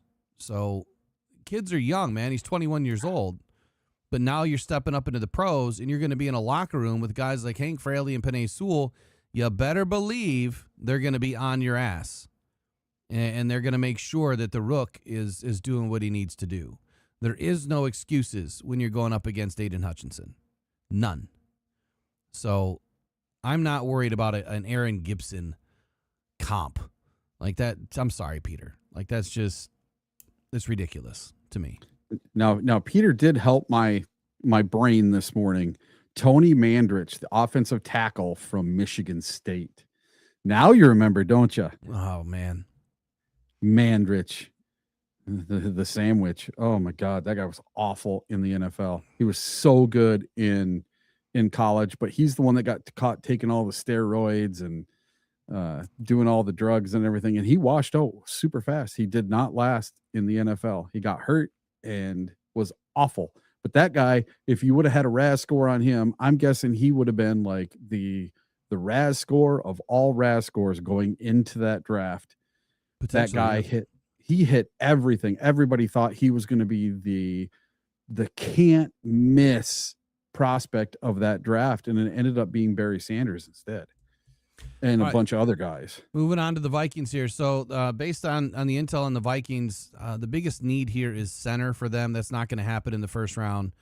I firmly believe it's Dylan Thieneman, and that's what the intel is. Like, they're looking at the next best safety in the draft. If the Lions pass on Emmanuel McNeil-Warren, if Dylan Thieneman is somehow still available, I would expect that's where he goes. And then the other option here for Minnesota, which this name I don't like, but they're heavily invested into potentially bringing in Kenyon Sadiq. So center they're going to get later. It might be a little too early to take a defensive tackle. Safety is probably their number one target in the first round, Dylan Thieneman being the target. And then it's wide receiver.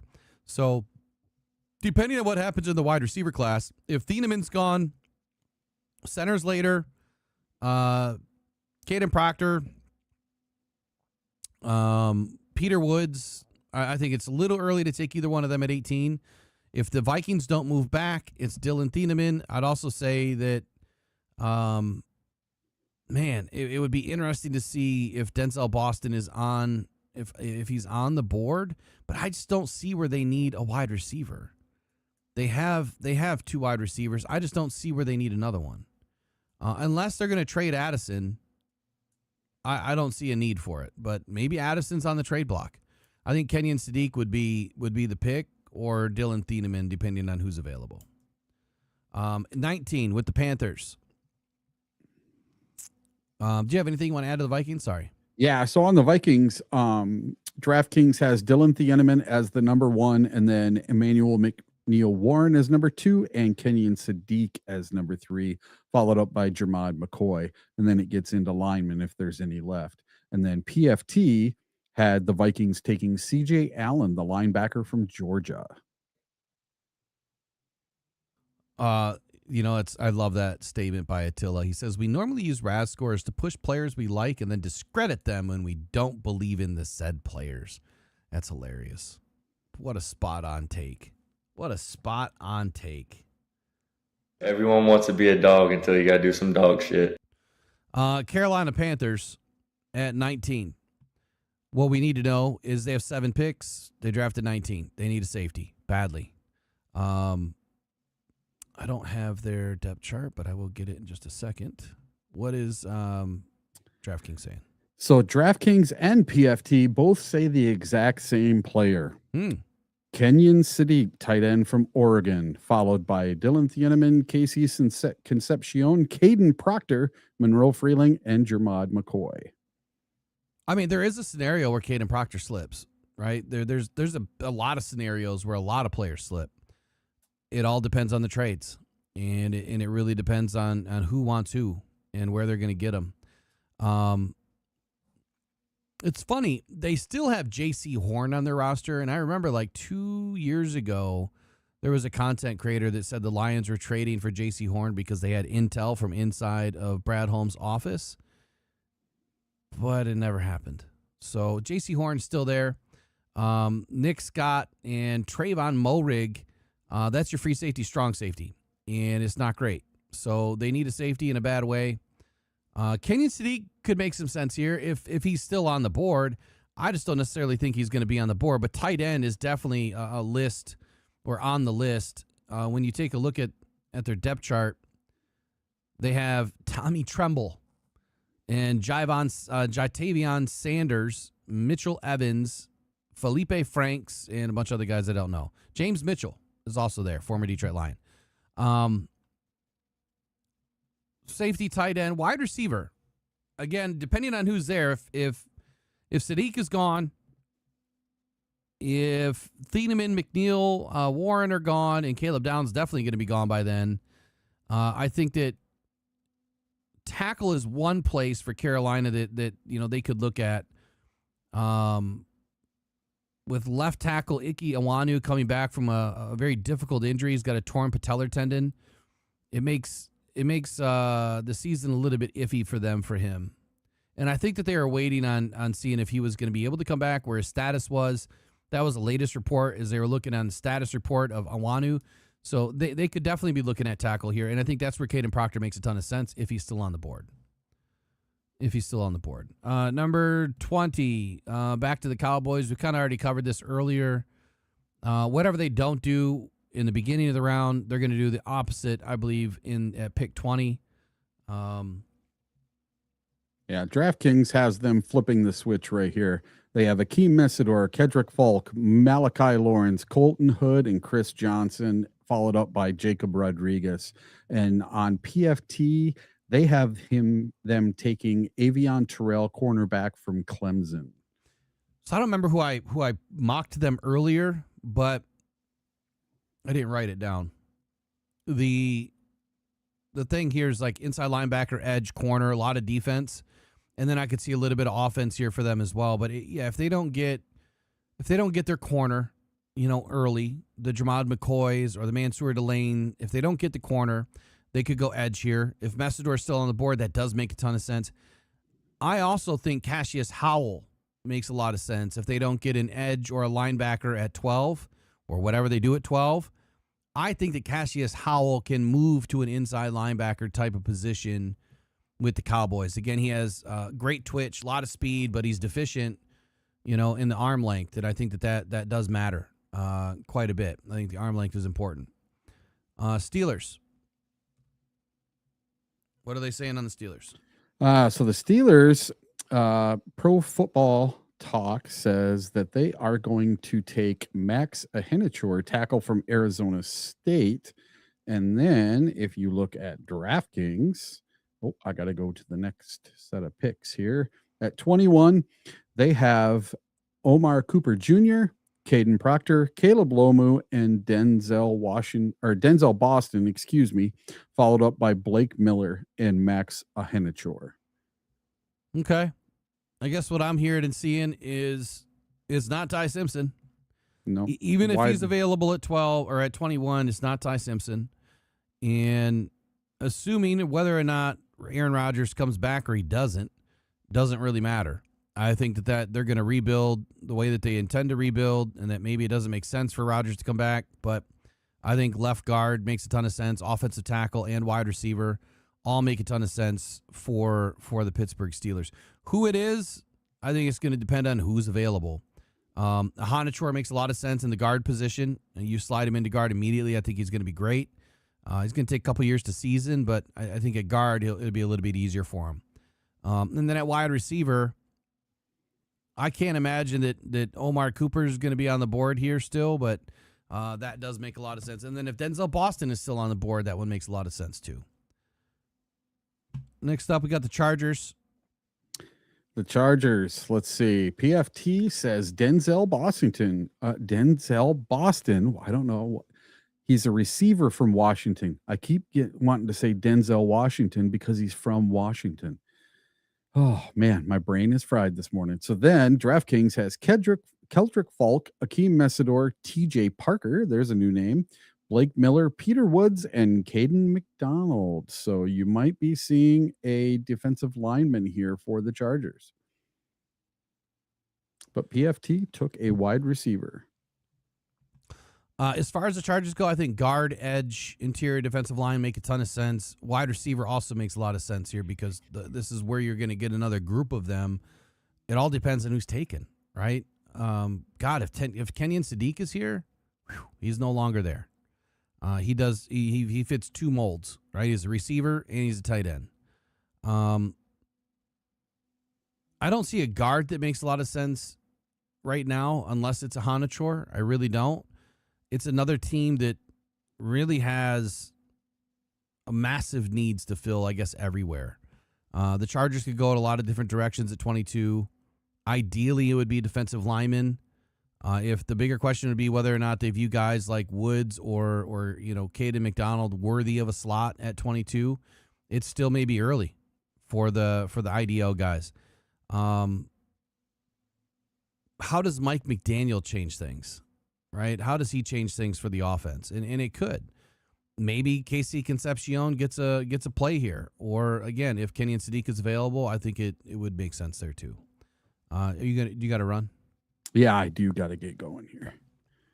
So I'll see you guys all tomorrow for the draft. We'll do the morning show, and then we'll see you tomorrow night for the big show. Can't wait.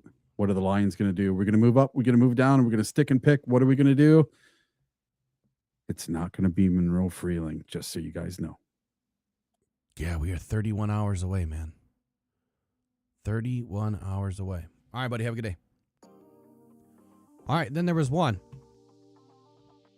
Let's get to the Eagles next. 8 picks in this draft. Edge is a big concern for them right now, and I got to get my top 36 open. That helps me.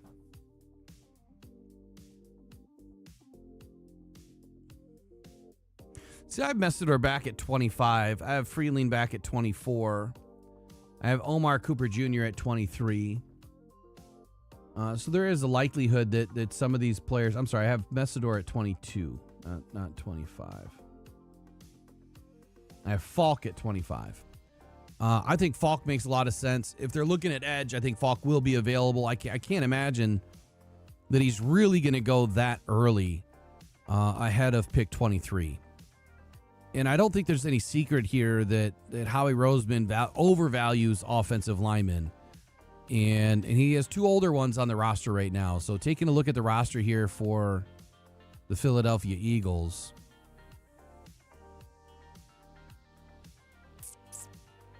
As soon as I can find it.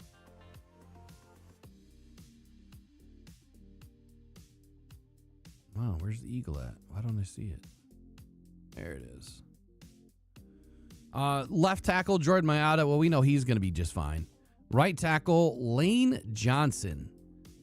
So this is one where I could see that they want to bring someone in to at least groom. at least groom. I don't know about, a total takeover here at the position.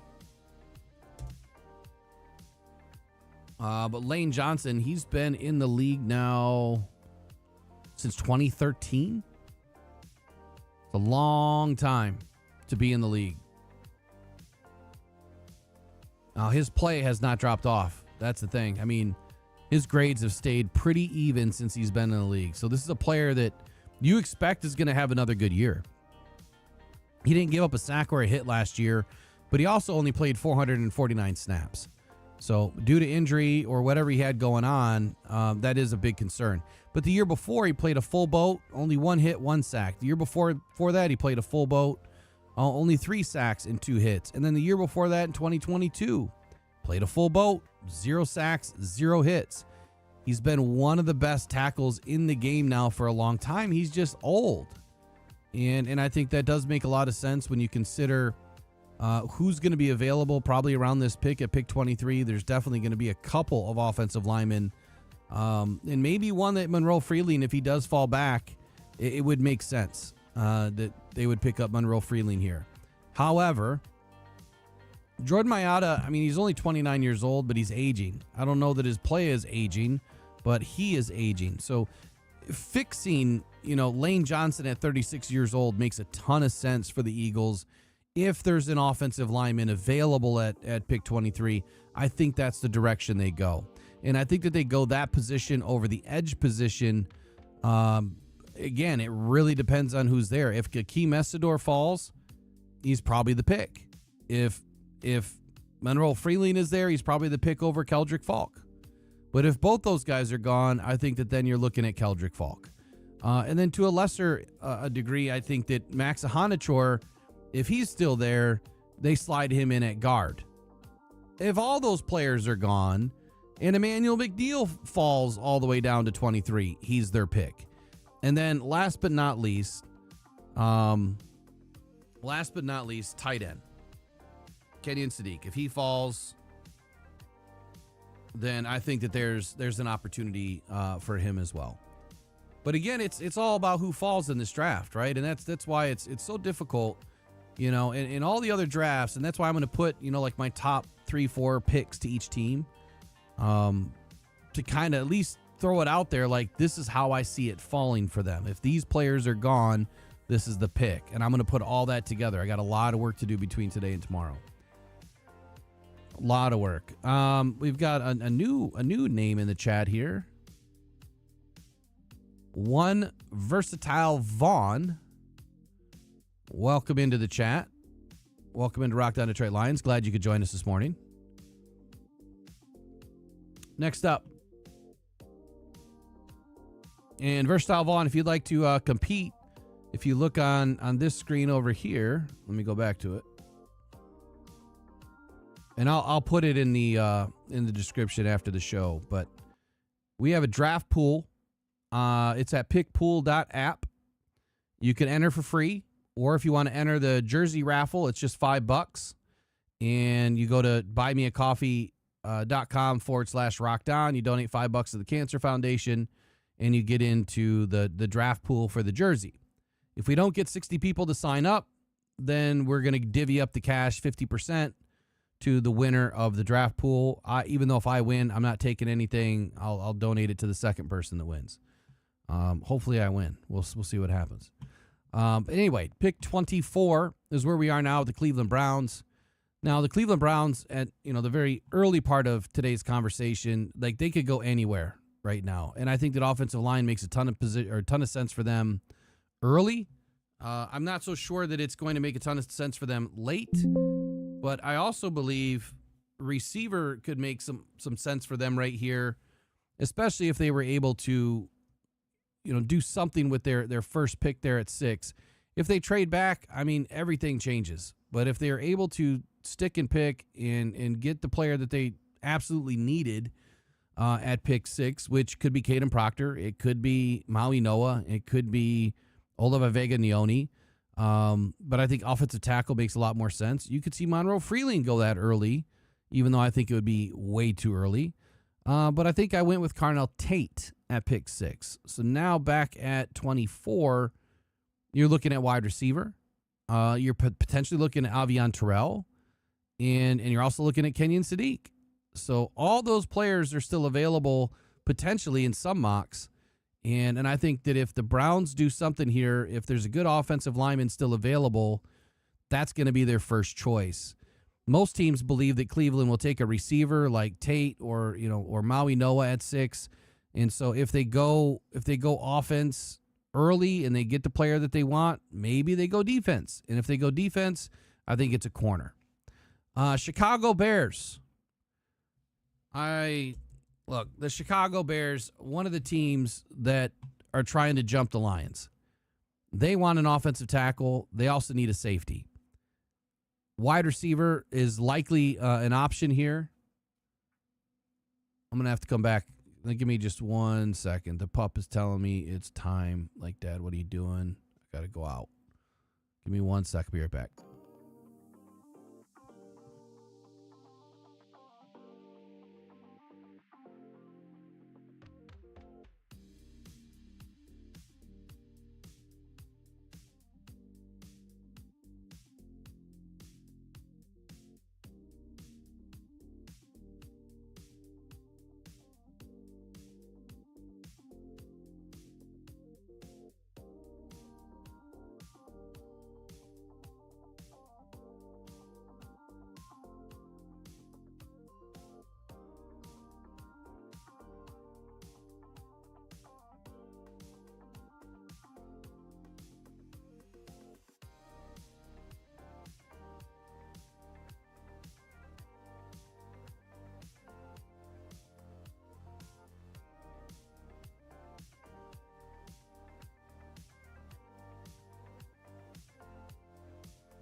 All right, I'm back. Sorry about that.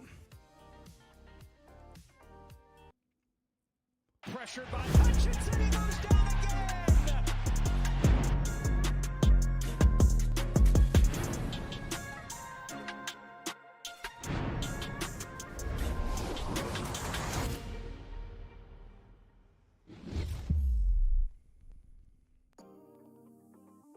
Okay, sorry about that.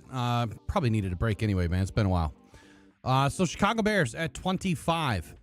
They have 7 picks in the draft right now so far. Like I said, trying to jump the Lions, trying to move up right now. And look, there's a good possibility that this happens. Since I still have PFTs open, they have them taking Caldrick Falk, which I kind of agree here that would make a lot of sense for them if they do stay at 25. I mean, he's that big edge setter that they need. I mean, he's a run stuffer, and I think it makes a ton of sense. You could also see Zion Young or Malachi Lawrence jump it into the first round. I'm completely out on Zion Young, especially for the Lions. Go ahead, Bears. Do it. If they want Zion Young, take him. And I'll explain why when my top 36 comes out later on today. Ozzy Trapillo has a torn patellar tendon, so there's some obvious issues here at on their offensive line. So there's a lot of different things that they could do. They could go safety, which they definitely need. If somehow Emmanuel McNeil-Warren is still here, which I would be surprised, he also makes a lot of sense. So the way I see this going down for them is if Emmanuel McNeil-Warren, he's number 1. If he's on the board, number 2. If Caldrick Falk or Zion Young is on the board, that's probably their second choice. And then there's wide receiver. Man, I just don't. I don't really know who makes a ton of sense right now as a third option at wide receiver. But I'll say that offensive tackle is probably their biggest need. And so if they're trying to jump the lines, it makes sense. If Ahanichor is still available, they'd probably take him. If Proctor was somehow available or Monroe Freeling was available, which PFT has Monroe Freeling going to the next pick to the Bills at 26, I think the Bears scoop him up. It's if they value what he does. But the Bears right now are trying to move up to 16 at least and trying to get up in front of the Lions to grab that next offensive tackle of the future. And if they fail or if it becomes too rich to do so, which Ryan Poles is not afraid of doing things, then I think you're looking at the next safety on the board. If Emmanuel McNeil-Warren is there, or the next best edge on the board. To a lesser degree, do I think it's defensive tackle? But again, it's another spot where you're looking towards the end of the first round. Woods or Caden, or McDonald could make a lot of sense as well. And I think McDonald would be the first one off the board there. Again, I'll put all these in order when I release everything tomorrow. Mock draft, and then mock draft plus is what I call it. It's going to have all of the options in a row on how I see it falling down. Buffalo Bills. Kind of what we need to know here is they could use another offensive lineman. This is why the offensive line class this year is such a problem for the Lions, and they probably recognize this. It's why they brought in the players that they did. But you're looking at all these teams that want offensive line, and they're all going to try to move up if they need to go get one. There's just not a lot available in the first round. So their more immediate need is offensive line and then receiver. But I don't know where they're going to pick it up. So they have pick 26. They have 7 picks overall. They also could use a cornerback. The intel that we're hearing right now is they're not sticking if they can do anything about it. If Cassius Howell's still on the board, I think that he fits their defense, and he could make a lot of sense for them at pick 26. I don't see Cassius Howell being a highly sought after individual, but here's my number one play. I think the Bills take our Mason Thomas. And I think that this is where Mason Thomas gets into the first round. I think he's better than Cassius Howell. I think he's better than Caldrick Falk. And our Mason Thomas could also end up going to Chicago. So there's still a really good edge that, not a lot of people are talking about. But man, explosive. I like Mason Thomas. He could go to the Lions. I just don't think it's 17. San Francisco. Nick Bosa, Michael Williams, both coming back from ACLs. Not good, right? So they need something in that department. And the 49ers are really reliant upon young guys right now. Osa Odigizua is like their next best option there. Now, Raheem Morris, he's out there as the new coordinator. The Niners defense is the Niners defense. It always has been relied upon by dominant defensive front. And I think they're going to continue with that fashion this year. So finding another option early in this draft would make a lot of sense here. But then you also have to look at the Trent Williams successor. Arizona State's Max Ahanachor, again, he's been mentioned in the last 3-4 teams, and that's because if he's not taken by now, he's going to get taken at some point very soon. I have Max Ahanachor in the first round. I think I put him at 33 or 32. Where did I put old Max? Maybe 34. I mean, you'll find out the rest tonight, but yeah, right now he's at 34. Makes a ton of sense here for the San Francisco 49ers. But I would say that they're going to go defense first if they can help it. Houston Texans. I got to look at one thing here. I'll pull up my other sheet.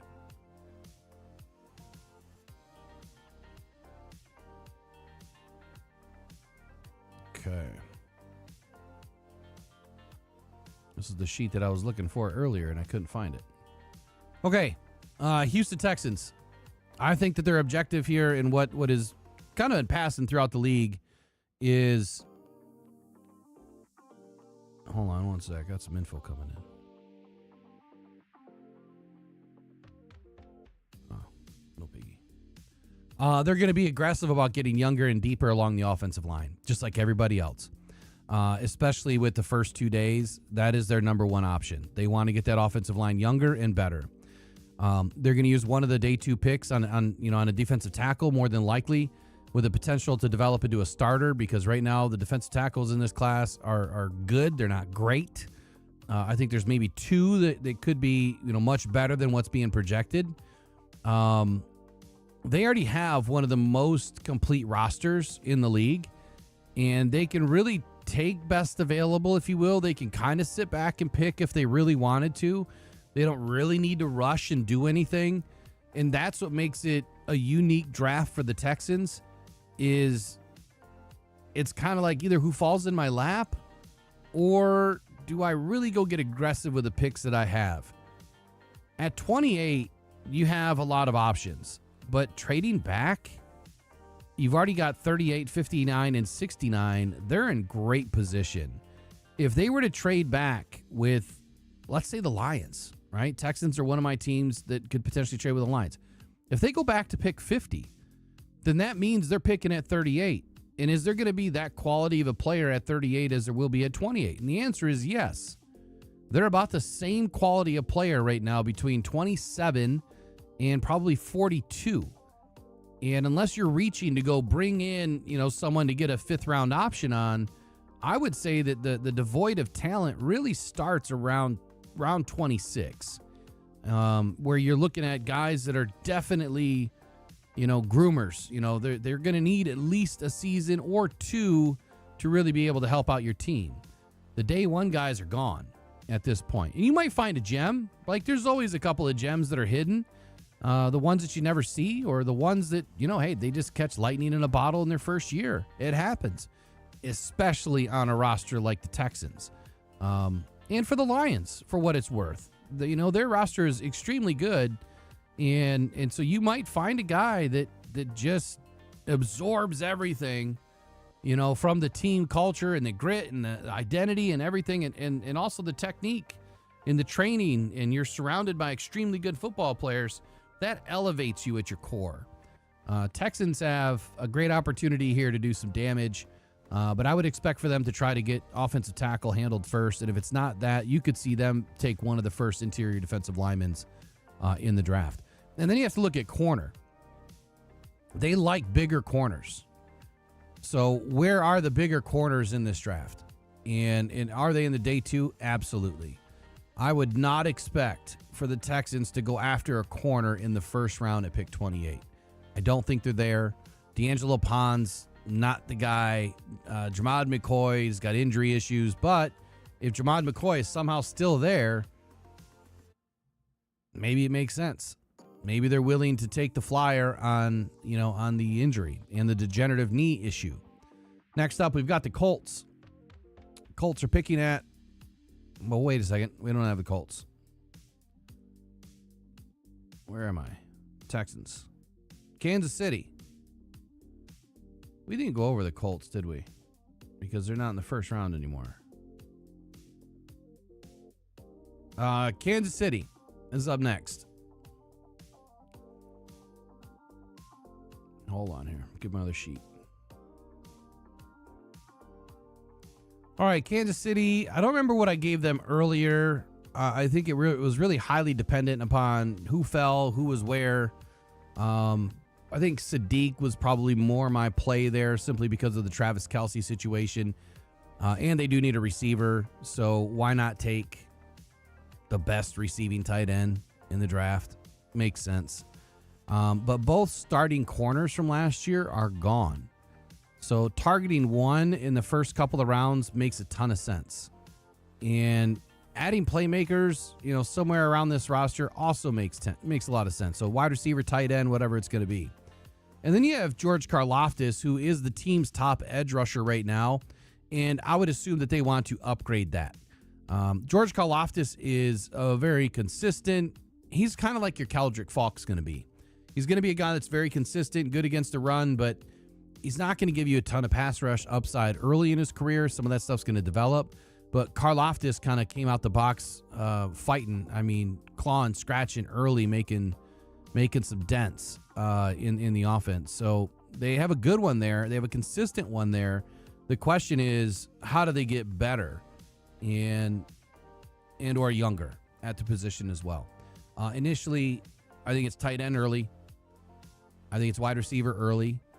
And then they focus and switch to the edge department. Kansas City loves tenacious animals, right? They love guys that just get after it. If Cassius Howell's here, I don't think he's here any longer. He's not a great edge, but I think that he gives you a lot of different opportunity in different, or from a different perspective, if you will. I think you release him out there as a free reign rusher on third downs. You turn him into a specialist. They have room for a specialist. He can play special teams as well. And I think that he would fit nicely in Kansas City. Not that I want him to have him, but I think that Cassius Howell would be a perfect spot or perfect landing in Kansas City for the style of defense that they run. And then we're back to the Dolphins. Now, for the Dolphins, I should have wrote this stuff down because I can't remember. A lot of the stuff's just off the cuff today. Dolphins. Where are they at? I might have given them the corner or Carnell Tate early.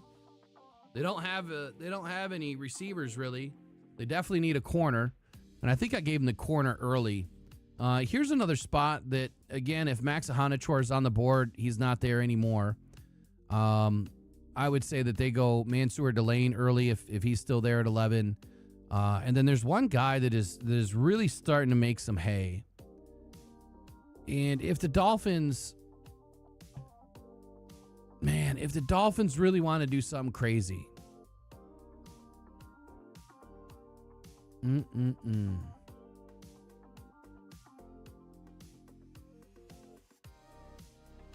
If the Dolphins want to do something crazy, they'd probably trade back.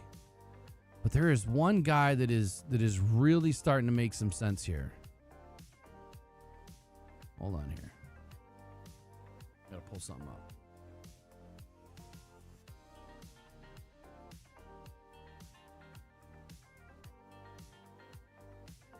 And I would like for this guy to slip if the Lions don't get a safety early. But Traden Stukes. Is this a guy you take in the first round, or does Miami trade back and land him with their second pick in round 2? Well, first pick in round 2. So I would look for the Dolphins to be a trade candidate with the Lions at 50. That might put them back a little bit further than they want to be, but they're also picking at 43, and then 75, and then 87, and then 90, and then 94. The Dolphins are loaded. They are going to be a team that everyone is going to want to trade with. So I would expect for the Dolphins, if they've got opportunity to move back just a few picks on a lot of trades, they're going to do it. And they're going to stack a ton of picks, and this team is going to get better overnight. You give them a couple of years. If they do that, they're going to be loaded and competing again probably by 2028. But I do like Stukes potentially, but just not in the first round. I would say that it's corner early, wide receiver if Tate's still there, and then whatever's not been taken out of that first pick will be taken with the second pick. New England, pick 31. Intel is they want to improve offensive line depth. Isn't it kind of funny that every single one of these teams is targeting offensive line in what could be an offensive line devoid draft for top tier talent? And that's where taking offensive line in the first round just doesn't make a lot of sense after pick 24, I guess is kind of where I'm putting it. I just don't see a ton of names that make a lot of sense unless Caleb Lomu's still on the board. I have Caleb Lomu going in the second round early, but this makes a lot of sense for the Patriots. They could bring in Caleb Lomu. They can try him out at left tackle. And if it works, great. If it doesn't, if Monroe Freeling is still there, they're going to draft him first anyway. Then you could put him out at left tackle and compete. And maybe you take Will Campbell and slide him into guard. And I think that would be an insane move, probably unlikely to happen. That's what I would do. I don't trust Will Campbell out on the left tackle side. I warned y'all before the Super Bowl he was going to get trashed, and he did. I think that they could also go after one of the defensive linemen here towards the end of the first round. This is where I would see at least one, if not two, defensive linemen off the board, or maybe the second defensive lineman comes off the board here. And then last but not least, the edge position. Again, I'm going to put Cassius Howell's name back into the the hopper here, but then kind of thinking later into the draft, like what players are available.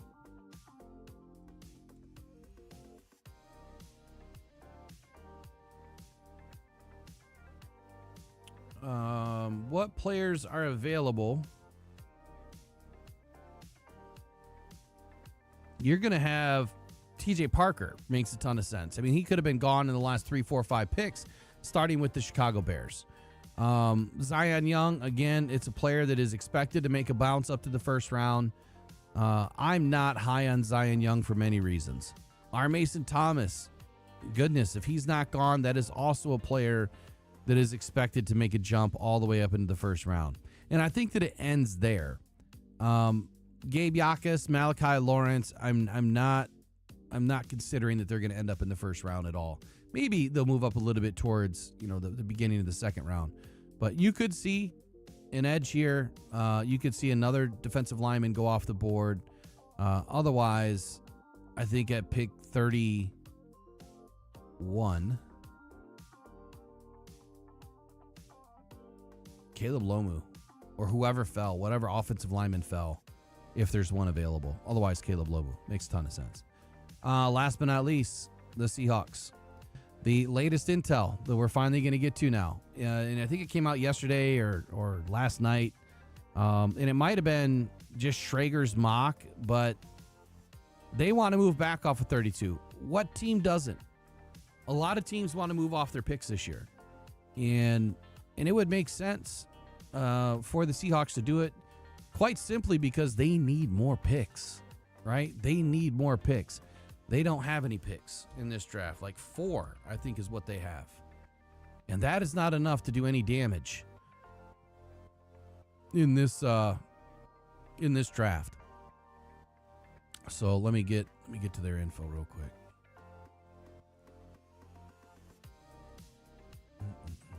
Where did I put them?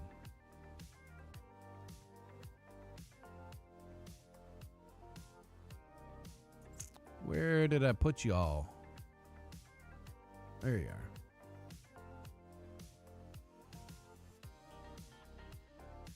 Man, I can't believe we're just a day away.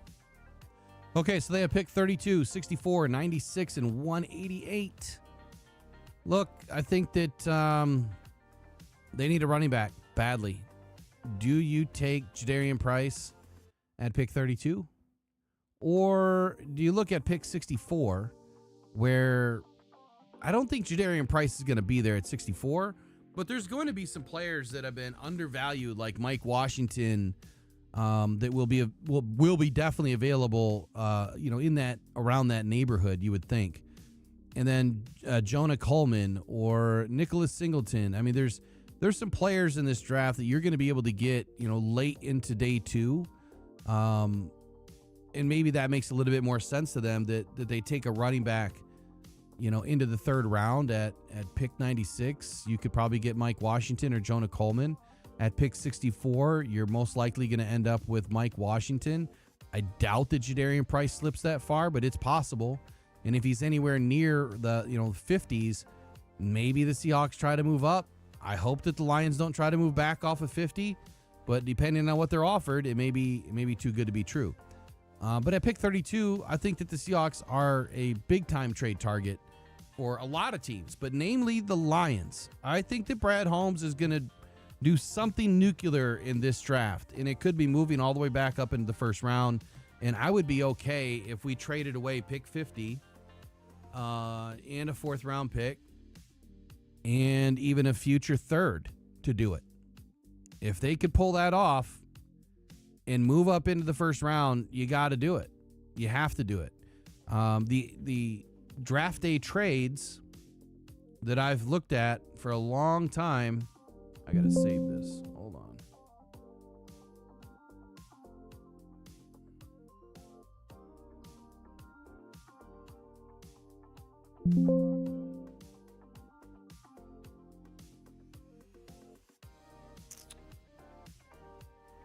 Draft day trades.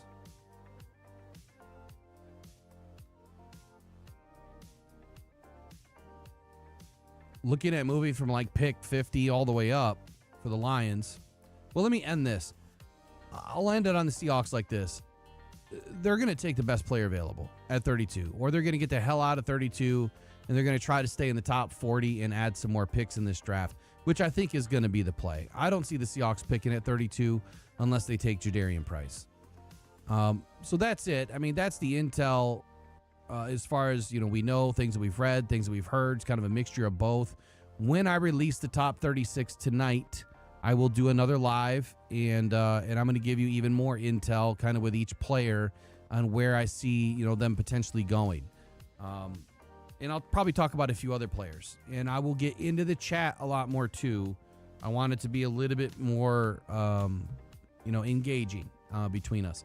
And then once we're in the off season, we're going to go back to having a dedicated show at night that at least one time a week, we'll get back to doing like our fan forum. You guys just got to send in questions, or you at least got to ask them live, or you call in, or you do the text or whatever you want to do. And I'll get graphics back going again so that all that information will be up on the screen. So that's it for the intel part. But now I want to talk about the couple of trades here for the Lions. If the Lions really wanted to move up, here's what I see. In 2025, the Seahawks went from 52 to 35. And this is where I'm saying, like, the Seahawks know what they're about to get. They traded pick 35. I'm sorry, they traded 52 and 82.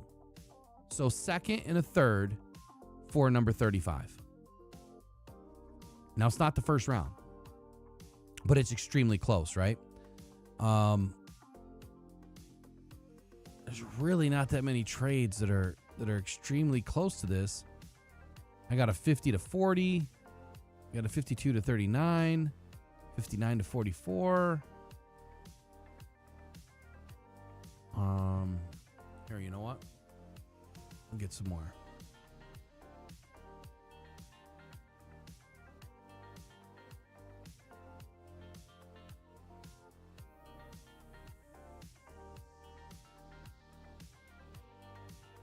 Where did that just go? Sorry, I got so many screens open, it's not even funny.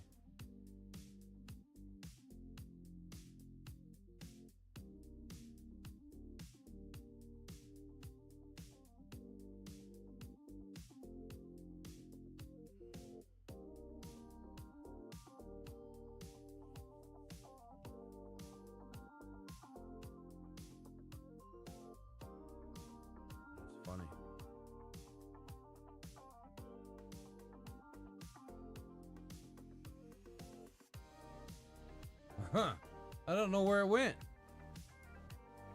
I had this sheet open that would have been able to get me all the trades.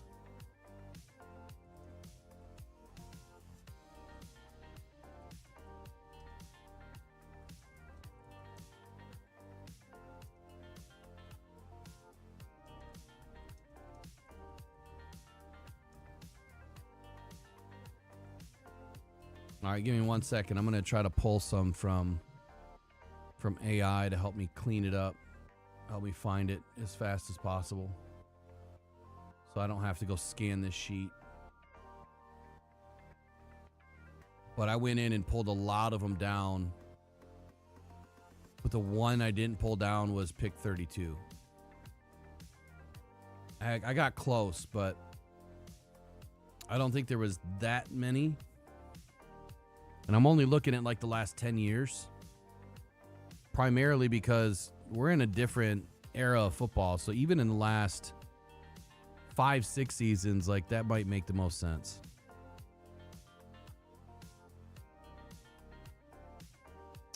That's right. I do have to answer those questions. Let me get into those questions. Let me go back to the first question by Rather Be Fishing. He says, Will, if you haven't mentioned Will, you haven't mentioned a number of players before, who do we not want out of the top 50? So to answer that question, who do I not want out of the top 50? My number one target is Zion Young. And I'll tell you why. And you'll find out again tonight.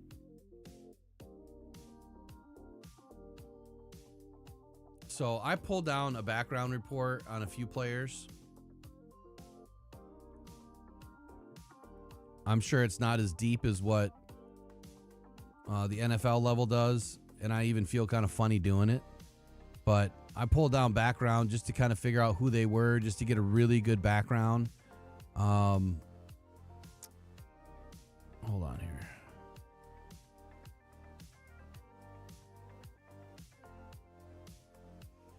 But here's the reason why. The first red flag was the MSU tunnel altercation with U of M that he was involved in. So that to me doesn't speak leadership, doesn't speak responsibility. Young, I get it. He was young and stupid, and there's a lot of testosterone in that game. There is in every game, but I mean, it's two teams that hate each other.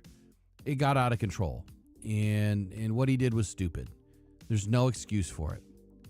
And then in December of last year, he had the DWI he was arrested for, and I'm not sure what the outcome of that has been yet, if it's even been resolved. But that shows me a lack of leadership and intelligence. One, you're about to go to the draft, dude. What are you doing? Like, there's nothing wrong with having an adult beverage. I personally don't drink, but I guess, you know that you're about to enter the draft, or you've already made the decision that you're going to enter the draft. Your season's probably over at this point, which I'm pretty sure it was. Like, that's just stupidity. Get a driver, be smarter, make better decisions. You're getting NIL money. Use it to your advantage, right? Use it to your advantage. Hire somebody to sit in a car and drive you around.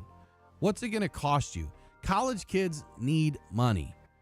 You find some designated drivers that are other college kids that have a vehicle, or you rent a vehicle, and it might cost you a couple $100 for a night. But you know what it didn't cost you? Draft slots. $500,000 probably. That's just in year one. That's what it didn't cost you. So for those reasons, and I found that he had a prior assault charge, that's not a guy that I think the Lions are going to invest in. So there you go. That's one of the biggest carrots that I'm going to leak ahead of my mock draft. I'm not taking Zion Young for those reasons. For those reasons alone. I don't care about how good he is on the field. I don't care how good he was at I think it was the Panini Bowl or the East-West Shrine game. One of the, it was a Panini Bowl, the Senior Bowl. I don't care because consistency matters to me. And the concern is whether he has a pass rush ceiling that will ever fully match his frame and his production too. Like there's some big deficits there. He has starter traits, but he's kind of rugged at the same time. And I'm mostly concerned about the mental side of his game. And I think the Lions are too. Look, Dan and Brad have both said, taking a character flawed individual, if that's how you want to identify, if that's how I'm identifying Zion Young, you can probably have one, maybe two on your roster. I don't know that the Lions have any major character flaws on their team right now. Like Jameson was in that role for a minute. I think he's out of it. Maybe they could fit one guy, but I'm not willing to risk my season, my team, my future on a guy that has questionable issues like that. I'm not doing it. I'm just not doing it. So you're probably not even in anymore, but I hope I answered the question fairly for you, which that's my answer. That's my answer. All right. Picks involving pick 30 or trades involving pick 32.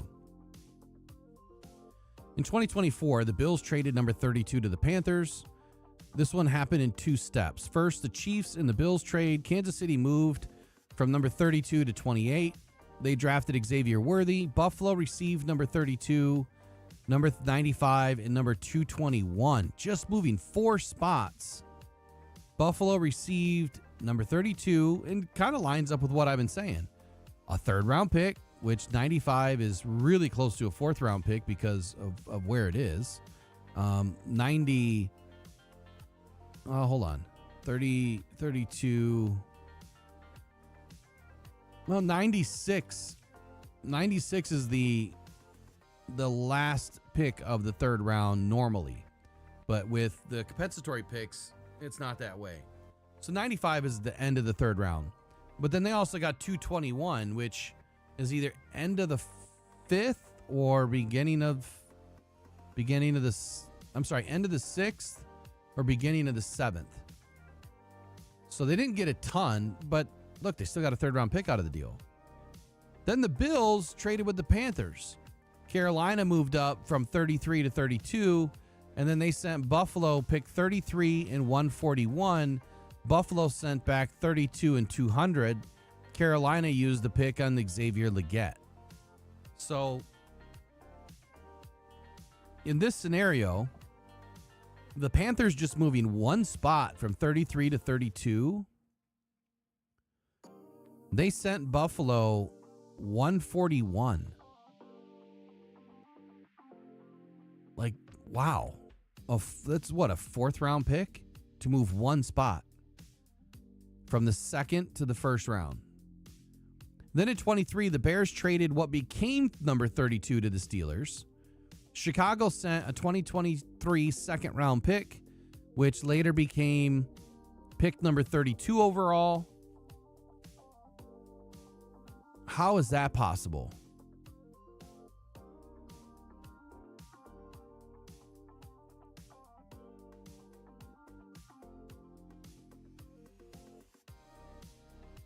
Oh, I see.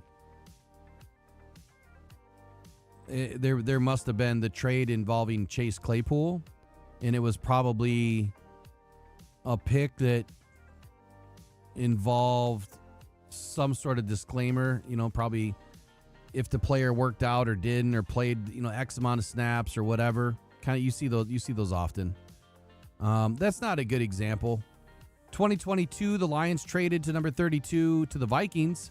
Detroit packaged number 32, 34, and 66 to Minnesota for number 12 and number 46 so they could draft Jameson Williams. That's one that we all remember, right? So we traded 32, 34, and 66, a 1st and 2 seconds to move all the way up to number 12. And we got back number 46, which was an early early second round pick. So if you think about this for the Lions' perspective, if they were to trade 50 to 32, I could see a similar package. But what else do we have? 2018, the Eagles traded number 32 to the Ravens. Oh, here we go. Baltimore moved up for Lamar Jackson by sending Philadelphia number 52, 125, and a 2019 second round pick. In exchange, they got pick 32 and 132. And 132 again should be round 4, I believe.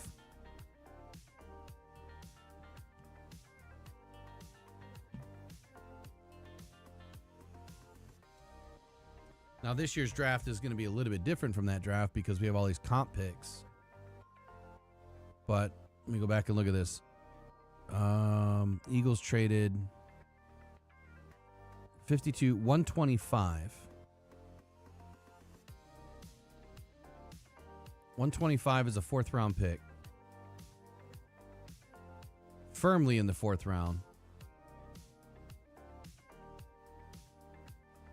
So they traded 52, a 4th round pick, and a future second. I'm all in on this play.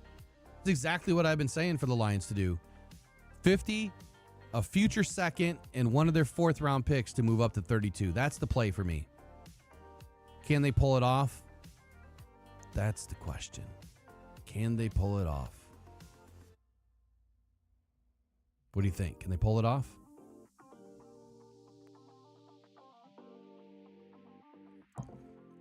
Let's see. Yeah, a lot of the centers are dropping. Until a lot of centers are dropping. I still expect Slaughter to get picked ahead of Connor Lew, and I've seen Connor Lew picked ahead of Slaughter. It just doesn't make sense. Connor Lew's not going to be able to play. He's done for the whole year. I would even be surprised that he gets picked at all. Kind of like what happened with McLaughlin at Ohio State. He had the similar injury and couldn't play, and so when he was drafted, he was undrafted, and that's how the Lions ended up getting him this year. I think he bounced around to 2 teams last year, and then we snaked him. I don't know why Jake is slidden, and I don't know who's putting out there that he slid, but a lot of players, a lot of positions have slid, if you will. It's all because of what teams need and how thin this draft really is.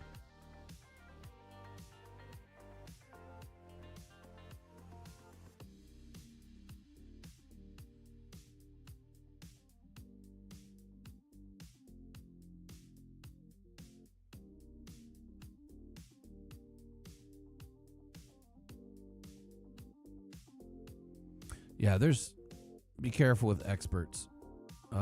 So like I said, I've got a couple of things coming out. We have the worst mock drafters ever. And Attila, I don't know if you were in yesterday, but let me just give you something about experts real quick. Okay, not to toot my own horn, but we're gonna pound away. Worst mock drafters ever. Let me just give you a little snippet of what's going to be in this video. In 2025, Mel Kiper selected James Pierce to the Detroit Lions at pick 28. Dane Brugler selected Donovan Ezraku. Daniel Jeremiah, Donovan Jackson. Ryan McChrystal, who was the 8th rated most accurate mock drafter in the world, chose Donovan Jackson. Brendan Donahue, who was the 2nd most accurate mock drafter in the world, chose Derek Harmon. Will Rock chose Tyleek Williams. So you can believe in all the experts you want. Those experts have bias. I don't. I see the field for what it is, not for what they want it to be. I'm not paid by scouts. I'm not paid by agents to say this or to say that or put this player here or put this player there. Because if you don't think any of that's going on, it certainly is.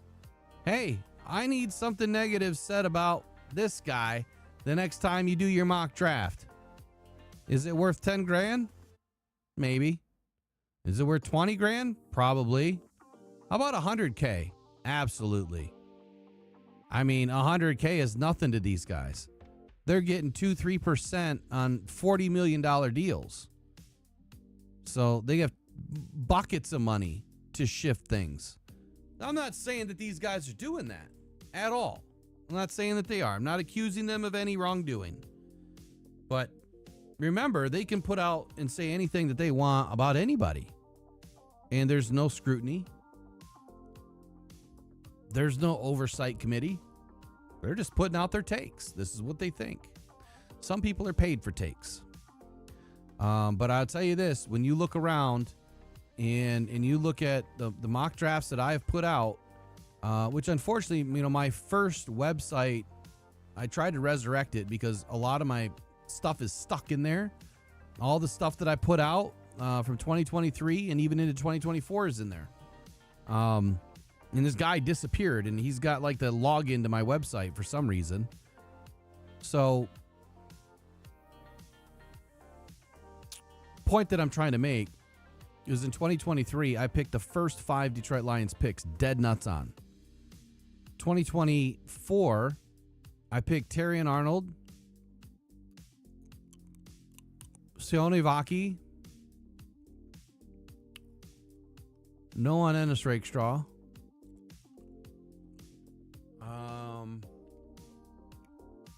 What else did I pick in that draft? I might not have picked anyone else.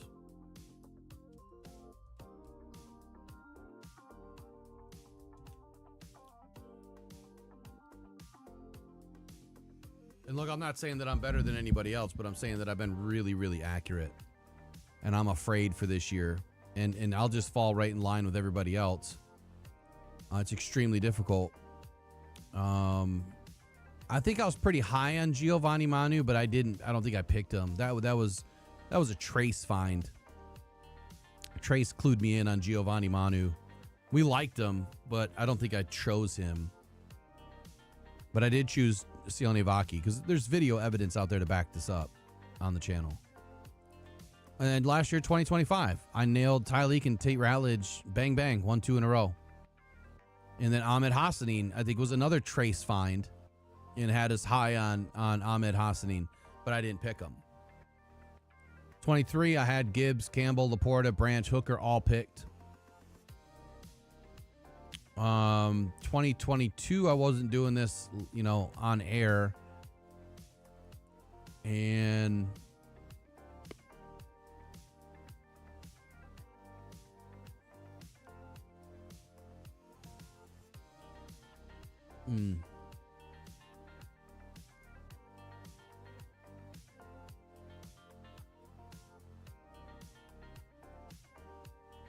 man, there's some crazy picks when you go back and look at our history. So anyway, in the past 3 drafts, I've had 1, 2, 3, 4, 5, 6, 7, 8, 9. I've called 9 of the Lions. 1, 2, 3, 4, 5, 6, 7, 8, 10, 11, 12, 13. Wait, 1, 2, 3, 4, 5, 6, 14, 21. 8 out of 21. What is that? 30%? Maybe 40%? 38%? That's effing phenomenal.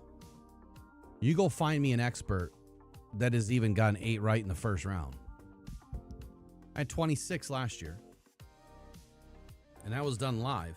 That's 81%. So exactly why I need my mock drafts graded.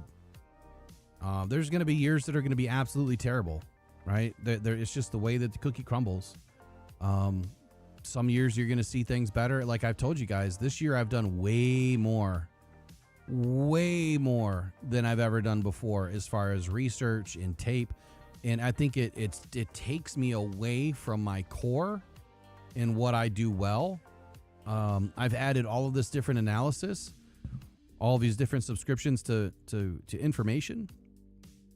And then I have a lot of outside noise from relationships that I've made. And that all, it all weighs heavily on your mind when you're going in and trying to put, pen to paper and try to make sense or heads or tails of these things. And I think all it's doing is making the water more cloudy. I think it's all it's doing for me is just analysis paralysis, man. That's what it's doing. That's what it's doing. Did I pick mahogany? I don't remember if I did, man. I'd have to go back and watch or listen. I'd have to go back. I don't remember picking mahogany. I might have.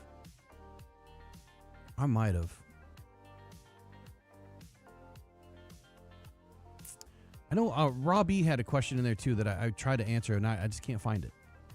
Where's that answer? Was that your question, the pick 50 to 32 or something like that? Where is that question at?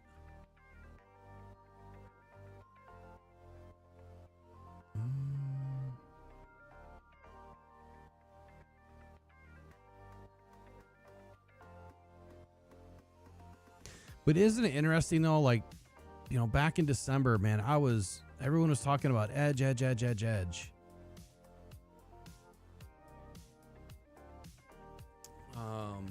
That's hilarious. T-Web says, General Lions fans logic. Cleveland will draft a defensive end because they don't have enough sacks at the position. I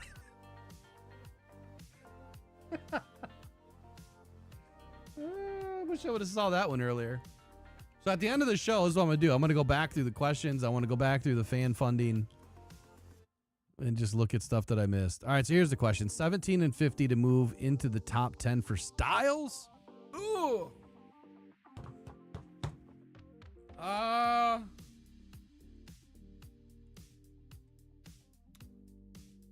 Man, I don't know because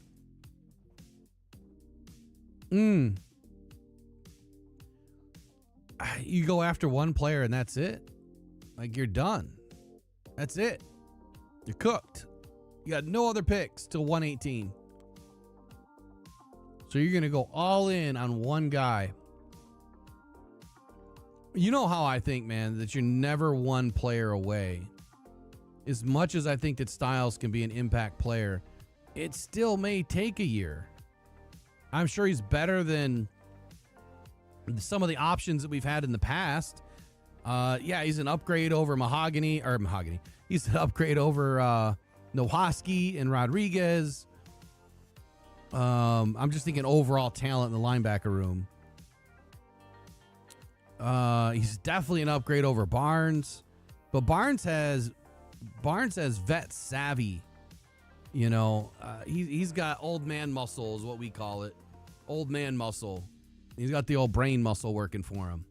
He has time in the league where Sonny doesn't. And playing the will position, man, it is tough. That is a tough position to be in. So I don't know if I would do 50. What I would do is this. I would do 17 in a future first. But let's look at what the cost would be. God, I can't believe I'm still on, and I got to be on here in a little bit to do a review. Son of a gun. All right, this will be like one of the last things I do. I still got crap to do. Got to drop my truck off too.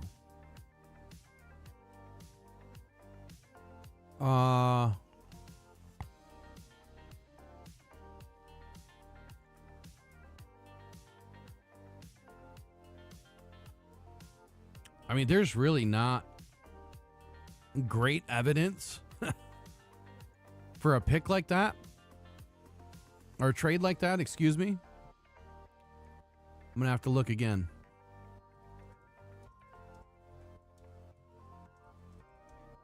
Which number did you want? Where's that question? Move up to the top 10. Oh, top 10. I thought you were saying something different. Top 10. So just 10 or under 10?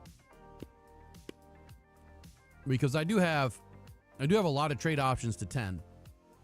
So in 2022, this one's kind of close. 16 to 11. that costs a third and a fourth. See, we don't have a third. And for a team that is trading 10 to 17, the Giants, they may go for a fourth this year and then a future third, but I have a feeling that third is going to become a second.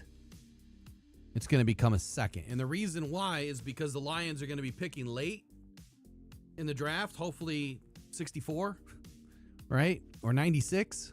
Hopefully they're picking extremely late. And so for that reason, that pick is going to be devalued. That third round pick will be devalued and they'll want a second, which is still like pick 64. So in this scenario, 98 and 120 were traded with number 16 for number 11 overall. So they move up 5 spots and they gave up, extremely late third and extremely late fourth round pick to do it. The next option I have would be 20 to 10. And that was in 2019. The Steelers moved up to pick up Devin Bush and they traded away 20, 52. So there's your 50 and a future third round pick. So in that scenario, yeah, it'd be 17, 50 and probably a future fourth to do it. But then we're screwed for the rest of the draft. So I wouldn't do that. I would want to retain my pick 50. In 2018, the Cardinals went from 15 to 10, and they traded 15, that year's third at 79, and that year's fifth at 152 to move up 5 spots from 15 to 10. So I think that the play really is moving up 17 to 12, 13, or 14. The problem is the Lions don't have a third. And in all these scenarios, a third round pick is needed to make the trade happen. If a team is willing to accept the future second, then that's a totally different story. That's what I would do. I would want to go 17 to, 10, 11, 12, 13, 14, whatever it is. If you're just moving 3 or 4 spots, 17 to the, let's call it we'll call it the bottom 12, 12 and under or 12 and up, then, or 12, 13, 14, you get what I'm saying. Then that would just be a third round pick. That's it. That's all it costs. And it's definitely not going to be a fourth. It would be a third round pick. We don't have one. And that's where the future second comes into play there too.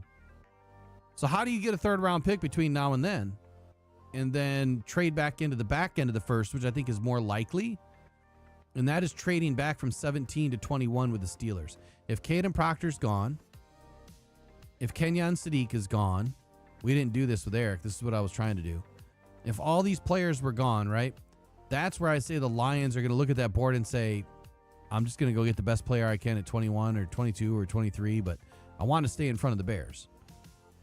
And so then you pick up a third from somebody else. And so then you have 21 to 23 to 24, whatever, and 50 and a third and 2/4.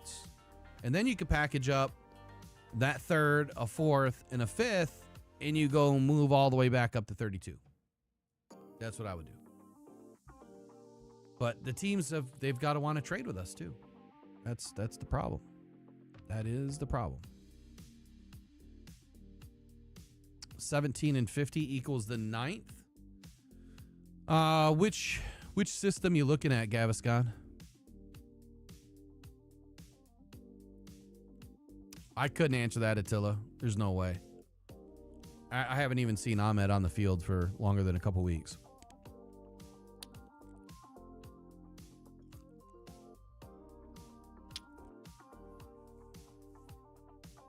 Calculator soup? All right, I don't know what that is, but use the Rich Hill model. I've never heard of calculator soup.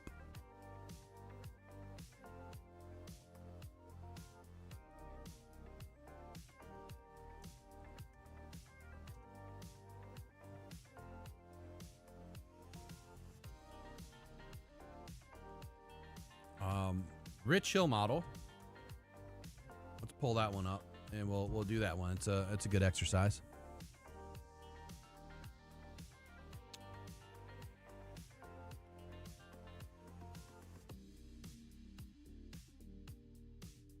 It's on drafttech.com. Drafttech.com. tek.com. And you were saying 17 and 50 for 9. So 17 is 296.